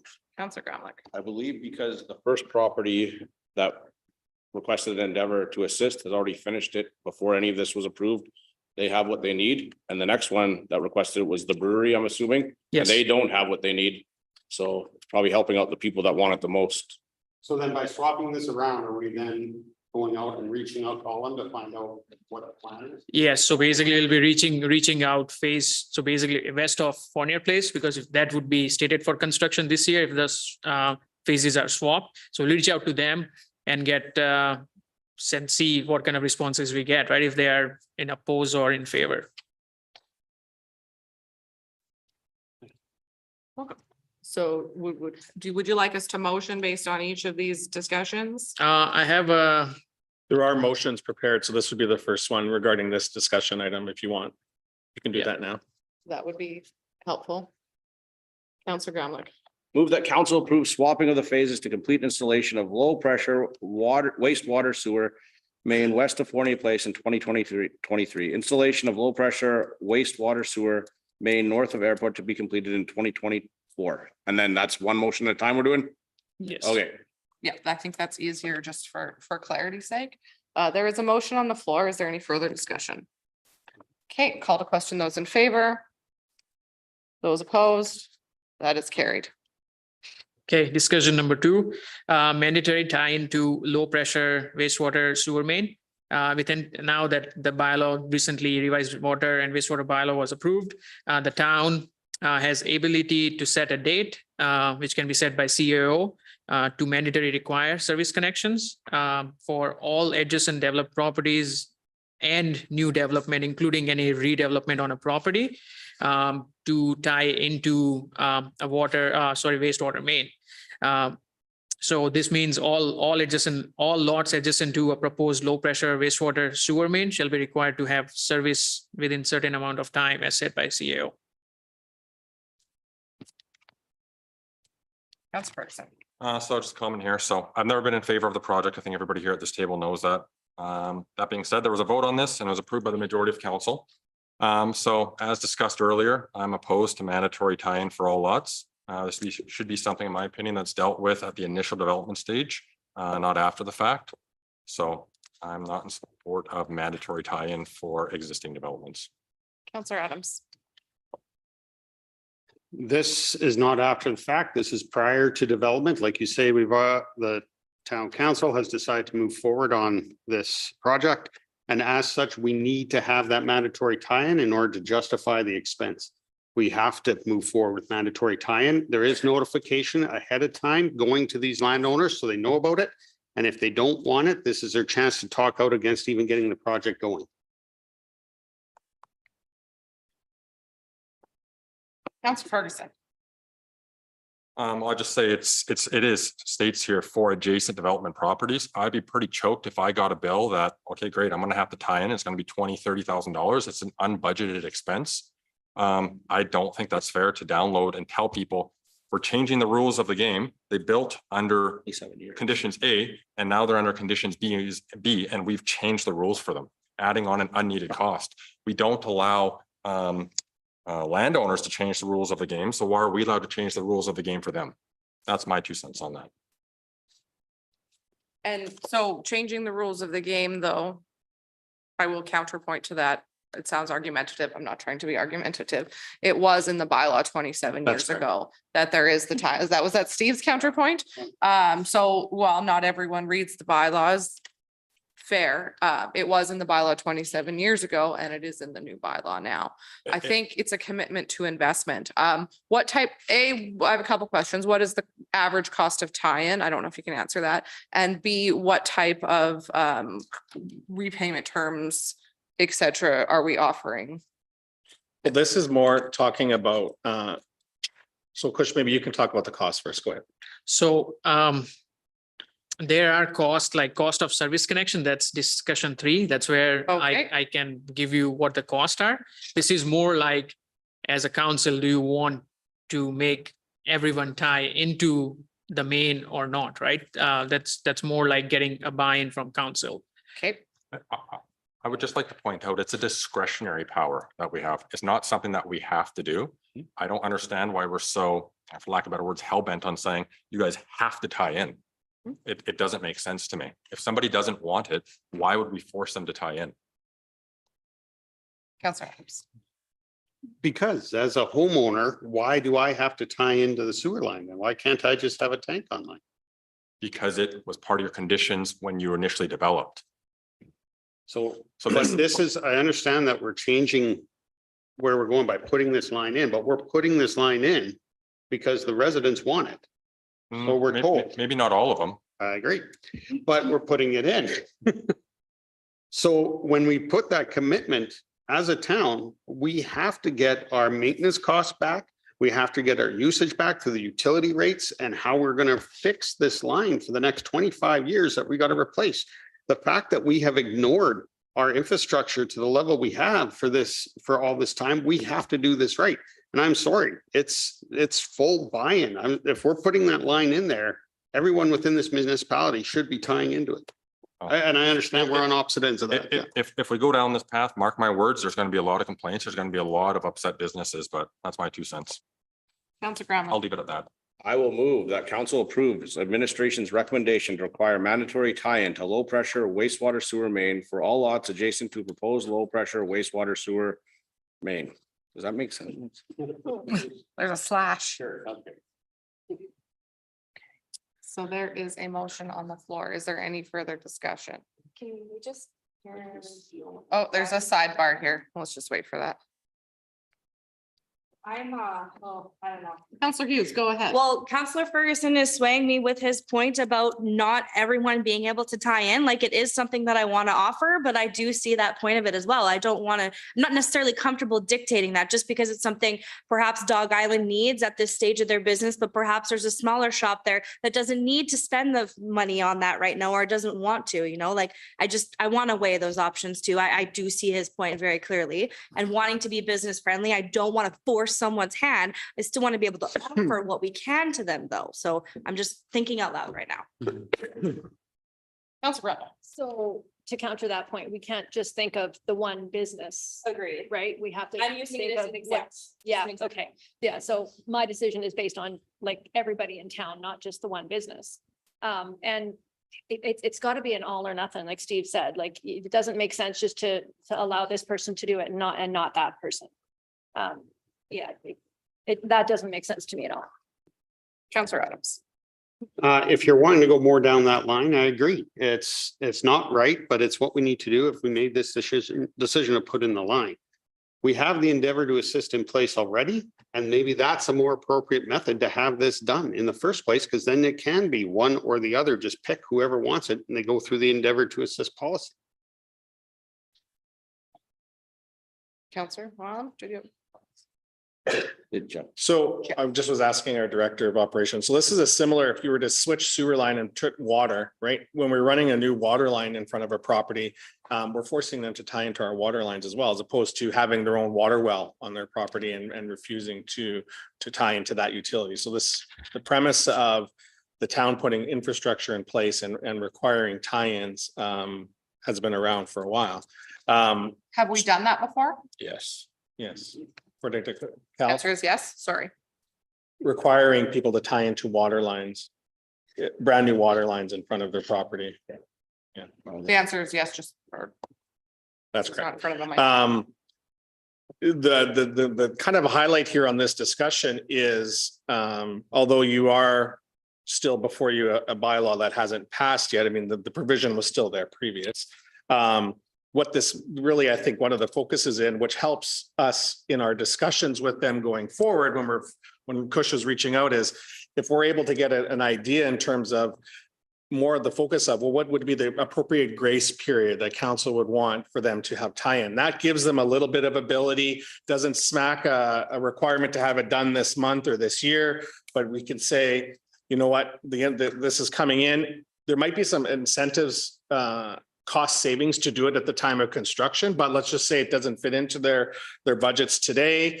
You know, what's that time frame that would be acceptable for them to have completed that tie-in? And that's really, I think, what we're looking at here, because that helps Kush with his conversations with these property owners saying, hey, you're going to have to tie in, but you've got 2 years to do it, or you've got 3 years to do it, or whatever that time frame is. Here's your options. Here's how you can start to plan for that or to accommodate for that. It's not necessarily it has to be done today. We're allowing the time for planning is what. Correct. We're allowing them some time to do it. Now, I mean, it may be more expensive to do it in 3 years' time than it is to do it right now when we're digging out front their property, but that's their option to do so. As long as the businesses have their prerogative and can, you know, make their own plan, that's going to, yeah, and we're just giving a grace period, if you will. I think that is a bit more of a happy medium in terms of what I was trying to say. So there is a motion on the floor. Is there any further discussion on that motion? Okay, I will call to question those in favor. All those opposed? And that is carried. we have direction in terms of what that time frame would be? Is that not coming in further discussion on this? No, it just like, I just mentioned, shall be required to have services within certain amount of time as set by CEO, right? So So Well, you does did administration have a proposed timeline that you've seen elsewhere or that you We would? could deem start to be with 2 appro- years. 2 years' time, is that? Is there best practices out there that other communities have done? Our old bylaw says 60 days. Okay, well, Yeah. I might be speaking for myself here, but no. Iron face. That 1997 bylaw didn't mess around, did it? I personally don't, I've been talking a lot, but I personally don't have a problem with the 2 years. Is there any other discussion or surrounding 2 years? How do we feel about that? What's that? What's the downside? There, well, I mean, like the only downside I see is like construction standards. So let's say right now we have a contractor hire who's going to do the main line, right? So we will, if they need a stub or service, then it will be the same contractor doing it, right? So 2 years down the road, if they are, coming and saying like, okay, we need a service now within that stipulated amount of time, then, it's usually it's up to them to hire a contractor and install or like connected to the main, right? And we just go and just verify it. But we'll be going from, we'll be putting in a stub or what connection point or whatever it is at every single property line, So, no matter what, so right? that's the connection, like that's the discussion 3, right? Like, Coming up for discussion. yeah, so Then I what, struggle with this timeline first before we know that. so what this timeline would be is like, let's say there are 13 lots along west of Fournier Place. Out of 13, only 5 are interested at the point. So then what we will do is we will go and then like we'll have to figure out, that's where the third like discussion is like, are we getting them to like, are they paying for that connection or is town swallowing the cost from main to the property, right? And then they take on from property beyond, right? So that's, yeah, like we'll have to determine that at some point, but if they're interested to do it, then we can have our same contractor who's doing mainline to install those 5 stubs, right? And then have those other properties within 2 years of time approach town and then, they will have to hire. So then if they're saying okay, so if they're saying they're not interested, then they come in and say they're interested. So there's no tie-in spot for a lot, they have to go right into the main? Yes, they would Right? have Is that to, how the operation goes now? Like if someone whole new lot, they subdivided, got to tie one in. yes, they'll have So to then go up that to the main. involves what, shutting down the whole, No, usually like if Fine. it's a water main, then it's a hot tap on the water main. Okay. And if it's a sewer main, then depends on like sometimes, and this would be a force main, so I believe, I don't know how we can isolate this, right? Yeah, there's no way to isolate this. and then that whole expense would be put onto the owner. So, yeah, that's where, this discussion 3 is about, right? So maybe we'll table the timeline portion to after discussion 3, as I feel like they're Sure. related. Is that fair? Okay. Yeah. Discussion I'm 3. good with that. Okay, so as you know, MGA sets out rights, obligations, and responsibilities related to the provision of municipal utility services. It contemplates that municipal utility services will connect from a road right of way or an easement to parcel through a service connection.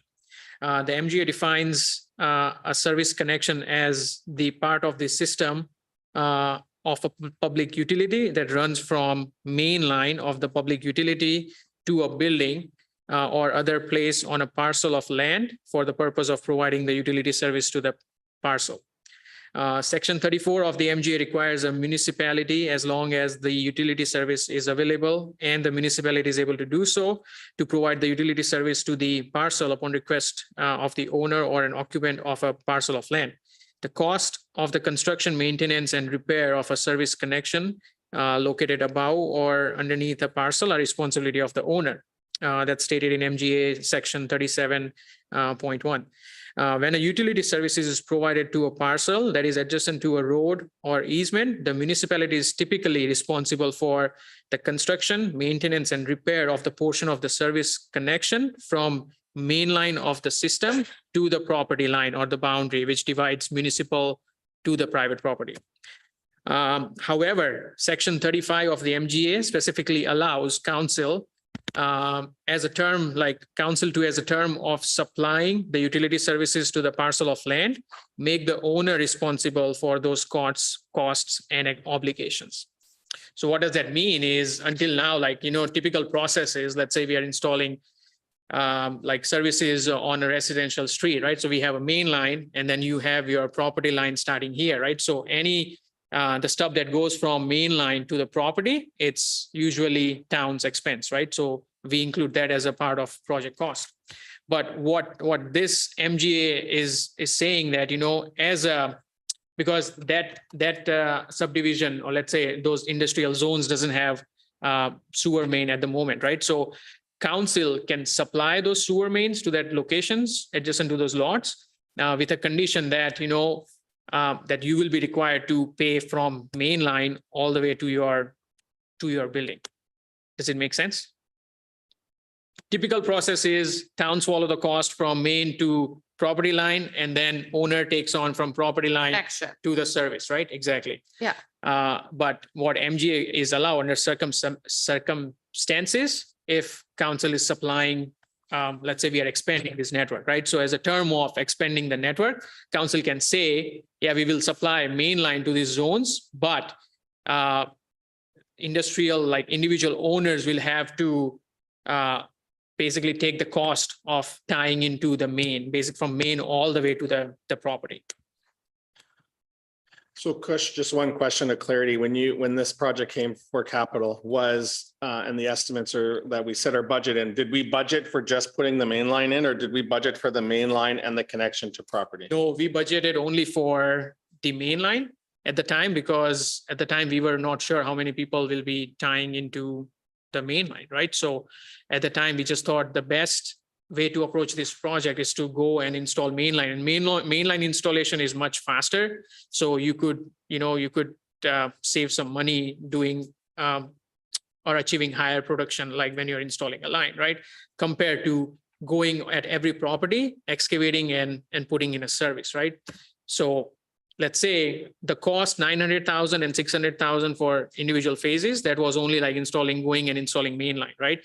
So now if we have to leave a stub at every single lots, right? That 25 north of airport, 13 west of Fournier Place, then you're looking at least $10,000 per lot for that service connection, right? So you're looking at almost 400,000 or more, right?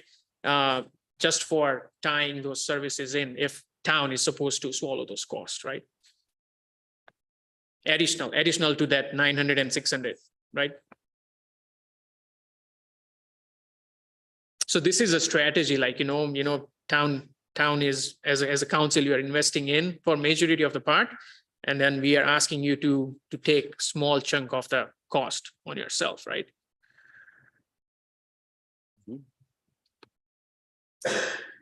Sorry, so that would be in addition to the line that they have to bring into their own property. Yes. Yeah. Yes. Okay.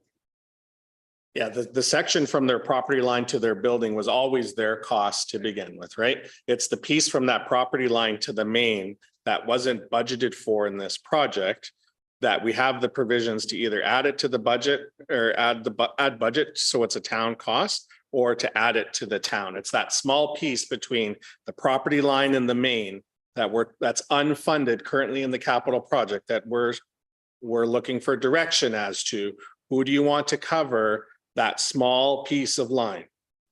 So that's about 12,000 a lot then, we're saying. Almost, yeah, because Yeah. when we did our recent number based on Third Street, we had water line replacement, right? So we have to do services as well. So each services was around $9,500.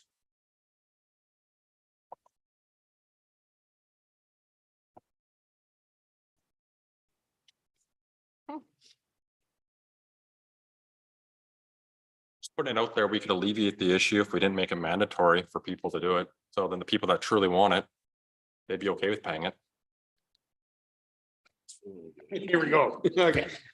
Counselor. By not making it mandatory, though, we've just absorbed that entire cost of that line and we've reduced our income in order to offset the continuing expenses of that in the future. So again, not an option. It can't. I understand this 12,000 sucks, and maybe it is something that the council that votes to do this wants to have this added on to the town expense. I am in agreement that these offshoots should be a cost to the town, not to the people that are on there because of the ones that don't want it. And I don't know what the right answer is. I struggle with this one because I know for a fact there's multiple owners or one owner with multiple lots who will not put 4 services into his lot. He's got 4. I only want to put in 1, consolidate the land, whatever you want to do. That's discussion 4 is the consolidation. Of course. But Sorry, Steve. my point being is these tie-ins, if we're going to go to the lots, we have to, and we're making that commitment as a council, we got to go to every lot. If we're making them pay for it and come in, then fine, do one of those. Counselor Bennett. Yeah, if we're gonna do it, we have to do it properly, like we can't just, we could save $200,000, $300,000, $400,000 here if we don't do this because of that. We're saying we needed to do this right the first time, so we have to continue to do it right and pay the $10,000 to $15,000, whatever it costs per stub, and bring it to the property line like we've done for every other developer and house. And we gotta do everything the same across the board. We can't pick and choose. So that's my 2 cents. I'm in favor of what Kush has written here. I mean, you aren't the bearer of good news tonight. Thank you for that. I agree with Counselor Adams and Counselor Kramnik that part should be, if we are forcing mandatory time, which I agree with, as I've stated numerous times, so I'm not going to go back on that as the meeting's running long. But I will say that I do believe that this should be on the town, split up over the couple of years out of our capital budgeting. If we're committing to this project, I think that's what needs to happen.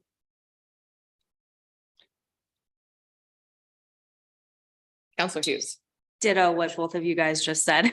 We're already spending the money essentially. I kind of hate to do it. It's hitting me where it hurts, but if we're committing to the project, I feel that this is part of it and something that we would have to see through. Yeah. So in order for that discussion to happen, there would need to be a change to the motion that's presented. We'll have to add a motion, hey, to add additional 450, and we can go based on that number for now to the project.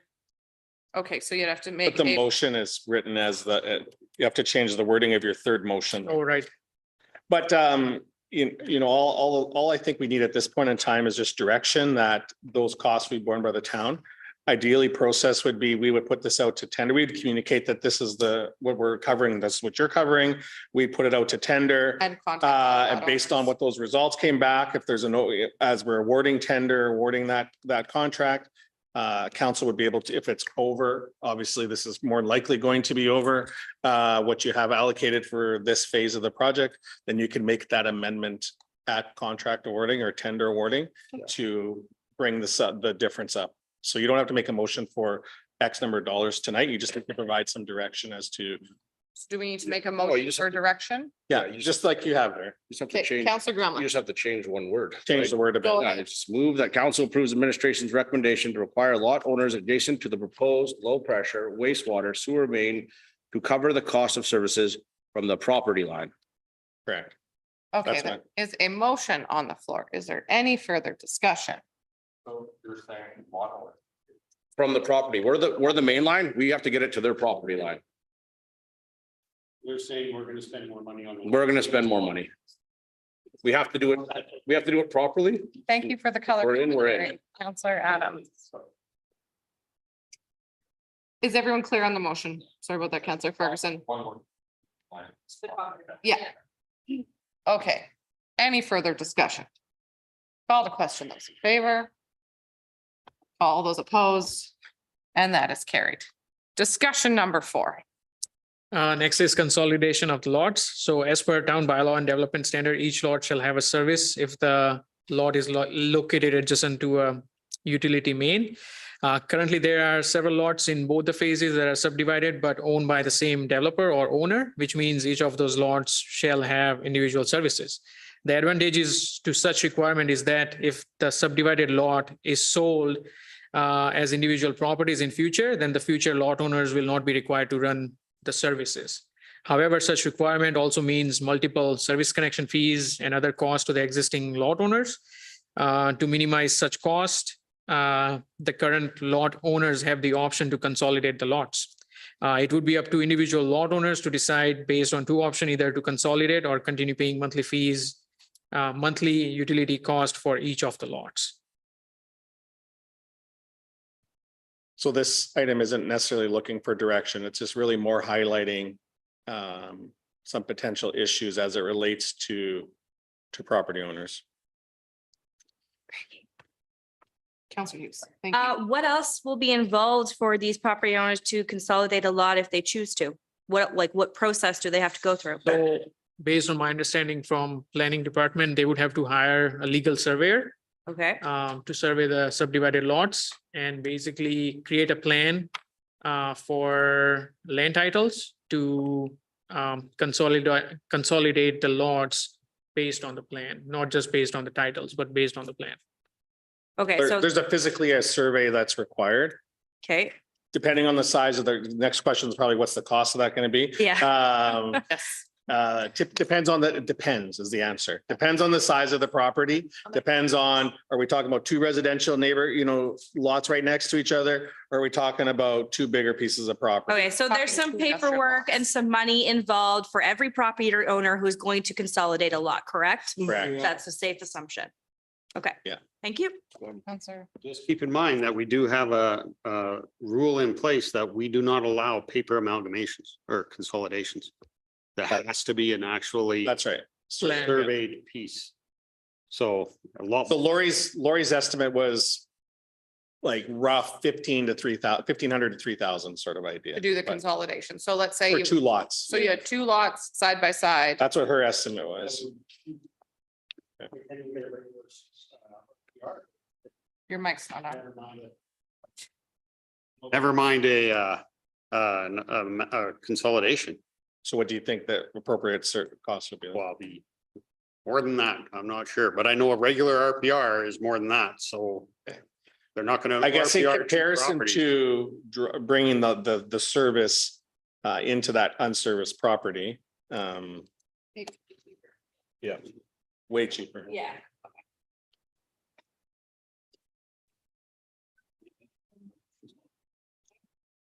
Now, the property owner would still have the option, should they not want to consolidate those lots, then the requirement would be, once we circle back to the time frame, that they would have to run those utilities and connect in, or at least, run it into the line. Now, I don't know exactly how that would work on an unserviced, empty. Yeah, it would be difficult because they are a property Mhm. that has building on one lot, but they have like some other operations going on other subdivided lots, right? So technically, they should only tie to where their building is, right? Then why should they tie to or have stubs to the other lots, right? And then we've already committed town money from all the taxpayers to put in tie lines to each one of their lots. Yeah. At 12 grand a pop. Would the consolidation not have, wouldn't we have discussed this ahead of time? But if they don't consolidate, and what if they've got 4 lots there and they only have a building on one, they tie in that one. How can we force them to tie in 3 other lines? To what? There's nothing to tie in. That's correct. They would have to leave Gotta stub charge them there, a bill right? for Yeah. what? This- So that's a bit of the downside of us covering that cost from the main to the property, is there really isn't any incentive for them to consolidate. Because we're assuming the cost of those, and that person that has 4 lots, we're running the cost of the other 3. And half of the one that he has a building on, But you right? did, it does say here, it'd be up to the individual lot owners to decide based on 2 options, either consolidate or continue paying monthly utility costs for each of the lots. So they would need to pay, let's say they did not consolidate and we did tie into each of their 4, we'll say the 2 lots, they tied into. Well, they only tied into the one to their building. Fine. They have one that's empty, they would be paying the utility service costs in perpetuity on the one that was obviously the Just tie have in to stop. wasn't That's completed. correct. Yeah, that could be one way around it. Yeah. Well, that's what it says It's right now. mandatory, yeah, mandatory. So utility bills. we thought of, right? I mean, like to recoup some of the cost. There's no motion on this one. No, it's just more of a highlight discussion, right? to Yeah. kind of circles back to some of your other ones as. Thanks. So that'd be just be providing options to the business owners. Yes, when when the notification letter goes out, then yeah, there will be, Then there's discussions. We are spending 12 grand for that tie-in. And even if they're paying your utilities and don't have any use whatsoever, that's gonna be what, 20 years? That just to pay the tie-in, never mind anything else at their rates. Like this does not break even. This does not come close. So we keep adding these expenses on. And now we add the expenses, but we're not getting any revenue back. So it's even worse. So what's It your, keeps what's becoming your, worse and worse. what's your alternative? Well, you know my alternative. Well, that's Don't do already it. been decided. That's why Endeavor to Assist is in place. We can bring back photo radar if you'd like. Don't do that, so. So this was just to accept as information that you'll be Yes. providing the options. Okay, discussion 5. okay, so next is existing services on that particular lot. So town has undertaken a water line extension project in past through industrial zone north of airport. During that time, several lots received exemption to service from the town. Due to the staff changes over the year, there is no background as to why such decisions were made. So I mean, like town administration requests council to consider, tying such exempted lots based on future requests, right? Rather than going and mandatory, right? So again, this. Explain to me a scenario that this exists in. So what does it mean? Like, let's say there were 25 lots north of airport, right? And we ran water main in adjacent to their lots. And maybe at the time there were some pushback from 5 or 6 lot owners saying that I'm not gonna tie in or whatever the case may be. Where there's Some- no development. Yes, where there is no development, right? And they got exemption, okay, as to like, okay, yeah, if there's no building or nothing, then you don't have to tie in, right? But again, let's say that lot gets sold or there is a redevelopment going on. And if they need service at the time, then consider those service on a request basis rather than, setting a precedent saying that, okay, now we are, requiring everyone to mandatory tie into every of the services, then you are required to tie in for the water as well, right?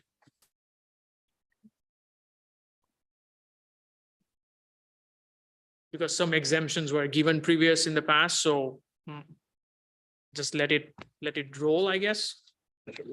I don't know what else you can do, right? You need a motion for that? That was also just a discussion, I That's a believe. discussion. Okay. So we've made all the motions that need to be made out of this. So Yes. The timeline. And you have to circle back to what's the appropriate amount of time that they would have to tie in? Counselor Brandel. Just a word of caution on that. I know from when our neighboring municipality did it. It was kind of like a mishmash on, property A didn't have it and property B did and property C didn't. So like myself as a realtor, I didn't know which ones had it and which ones didn't. Because properties sell quite often. So if we are going to give exemptions, I think maybe administration should send property owners that aren't on that, like letters all the time, and then follow those up with the realtors and lawyers, like Lori does with her planning and development letters. Just so people are in the know and things don't get missed. Right. Because I know the MD didn't allow the buyers to because they gave financing options for these, the ones that weren't paid out right away. So if that were the case, they weren't allowing the MD, the property owners to assume, like the buyers to assume that financing. Okay. So it had to be paid out right then and there. So just to, make sure that there's no issues with people getting missed on the system. Sure. And new buyers are aware that, they will be responsible for it. So. Counselor Adams. Sorry if I'm dense here. I'm not picking up what we're saying here. You're saying allow people not to opt in now? Is that what this is? Or what am I? No, I'm not- whatever in that. Water line, we've moved on to the timeline for the. Right. So what's with the exemption piece? That was the water line, Just for that? just discussion. Discussion was There Sorry, is no new water I'm line getting going in. confused. So it was just an example that in past, we undertook some project to extend the water line network in that zones. And at that time, some lots got exemption, right? But the bylaw now, which was approved today, requires lot owners to mandatory tie in, Mhm. right? If the line is available adjacent to the lot, right? So what I was trying to say is like, exemptions were made in the past. So let that exemption stay as it is, rather than, requiring them. I'm talking just about water. I'm not talking about sewer, talking about only water line, right? Because this year's project and next year's project is mainly focusing on expanding the sewer network, right? So those will definitely be required to tie in, but those water stuff where the exemptions were made, just let it stay there. But if there is a redevelopment going on a particular lot, and if it triggers, tying into services, that time just consider it on a request by request basis rather than mandatory. What is the repercussions if, let's say we give him a 3-year grace period and Johnny down the road refuses to tie in after 3 years? We discussed that, Cody. So if you gave them an X number of a time frame to tie in and they don't. Yeah. So we go and put it in for them. Okay, Which means it would go to the utility charge, and then it would get counted over the tax. And then go to the. More than likely, yeah. Or not, but. We'd apply to the tax roll and so, like any other cost. I mean, it's not an easy process by any means.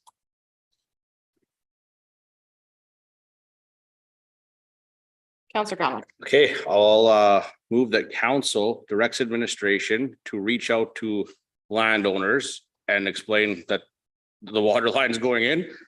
And they have to, all the sewer line, excuse me, the wastewater sewer lines going in. And they have a 3-year grace period to pay it and explain the pros and cons of paying it now, Yeah. right? 3 years. 3 years seems sufficient to everybody? Well, There's a motion don't on, want to make a new one. there's a motion on the floor. Is there any further discussion on the motion that Counselor Gromlich made? Counselor Hughes. Will we consider extenuating circumstances? What if we have them come here and they're asking us for an extension? Like, is that, I'm just putting that out there as a topic of conversation while we're on this as well. That's why I went to 3 years. That should be more than enough time to get your ducks in a Okay, row. so we're gonna be harsh, like 3 years or nothing? I think So I have a that hard it was time with alluded that. to Counselor Brandel's point a little bit earlier about consistency in the application of this rollout method for the 38 lots, that there's some consistency with it. So here is the time. Is that what you were? Exactly. Okay, I got that. So that was that there are in this motion, 3 years to sort this out. And that we have communicated that very clearly to all of the lot owners and that they are understanding of their options available to them. I can see your costs doubling if you don't do it at the time of tie-in, right? Like, Yeah, but that would be their option. yeah, it's gonna be up to them. It's all or nothing, but you have your choice. So I think 3 years is too long myself. Counselor Mwallam? I think that communication on this is the most important thing. I think that they have to, if a business owner, a good business owner realizes the cost savings of doing it right away. That they will, they'll know in their own best interest that it might not be better to put it off. So Any further discussion on the motion on the floor? I'm open for amendments. 3 years. The motion was for 3 years? Okay. Call the question. Those in favor? All those opposed? And that is carried. Have we completed Yes. everything you require? Okay, I'm gonna call for a 10-minute break, 20. Just. 5-minute break. Yeah.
I'm still muted. Oh, there we go. Okay, so we are going to move into our amended agenda items for discussion, letter to ministers for the fall Alberta Municipal Convention. Did. we still- Hold on a moment for administration. Brief Yeah, pause. we do need to do that, but where is she here? Okay. Okay, yeah, just double. You can continue on. Counselor Hughes.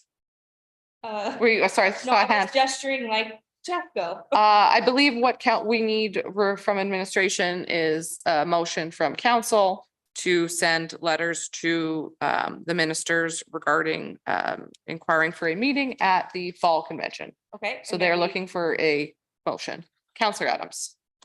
Maybe we should be putting this to a separate meeting where we can discuss the points that we're wanting to bring up and then narrow down who we are wanting to talk to as far as ministers. Otherwise, I would like to get, if that's not an option to get done in the time frame we have, then I would suggest that we request everyone, all ministers we can even have a chance of getting into, and then we can always cancel after the fact. So one or the other kind of setup. I'm not sure what the right answer is. It might make a good discussion point for committee of the whole. The whole agenda looking for Monday. 1 second. I can also Yeah. control the agenda and change things. So. This is pressing and is time sensitive, so. But we also need a sufficient amount of time to discuss that and also for council to prepare their points that they would like added to that. I don't believe we've approved a lot for that meeting Okay, yet. so let's go. Counselor Adams, do you want to make a motion to table this to committee of the whole on Monday where we have the discussion regarding which ministries we'd like to send letters to? Can I have a question? Counselor If Tremlett. Monday is busy and we're having a regular meeting of council, committee of the whole, what if, what time is the show on Tuesday that we're all going to? Maybe we have a chance to meet that evening before the show and go through this, if Monday's too busy. Well, again, we need a motion, right? So you need a public council meeting to be able to make that motion. If you're talking about making a special council meeting, then there's some work involved to advertise and to do that as well. So it would be easier if you were able to do or provide us that motion in one of our existing Okay. meetings. Okay, Forget my suggestion. Counselor Adams, do you want to make the motion? To put it on Monday?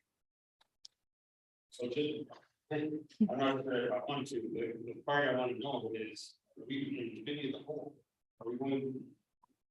Are we going to have enough time to we're talking full on discussion points for every minister that we want to see? No, I'm not talking about the preparation of your briefing notes, but rather Who we're going to target? when you're requesting a meeting with the ministers, they're asking for, what would you like to talk about? Right. I mean, just general broad sense, like one sentence about here's the subject or here's the Health, issue. for example, would be staffing issues regarding our Right. hospital.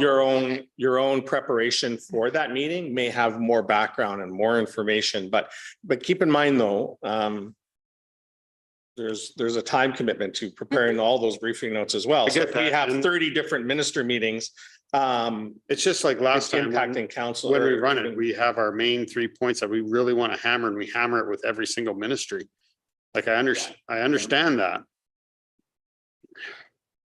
But I struggle with the time frame to figure out the points that we actually want on everyone or on. So I think what Jeff is saying is that we can have our generic, not our generic, but we can have a semi-specific point and then have that fleshed out later. His point is timeline wise, I don't want to speak for you, but his point is timeline wise and that we need to get these letters out essentially now. So we do have, I know at least 15 ministries that I could personally provide a talking point on for the meeting on Monday. So I'm hoping that we would be able to do that as council, given a week of prep time. All right, I propose I'd like to make a motion that we move this to committee of the whole on Monday. July date 10th. To be whatever it is. July 10th, is it? Yes. Yeah. Oh, look at that. Any further discussion? No. Call to question those in favor. And that is carried. Okay, moving forward to question period. So, sorry, actually, you still have, we added the new business arising from your Oh, public hearing. geez. And unfortunately, so I will have to answer any questions that you may have as it relates to that public hearing. Counselor Gramlich. I had a question for the director, if some of this information changed anything from planning development standpoint. I don't believe so. I mean, I think sure. The main point she was drawing on was the impacts of changing that zoning and the overall, to that sort of area and that sort of neighborhood. It wasn't specific. She hadn't had time to review the plans. And this wasn't a decision about the plans even at this stage anyway. Sounds good. Right, so MPC rejected this topic. Planning department is not supporting this change. Counselor Adams.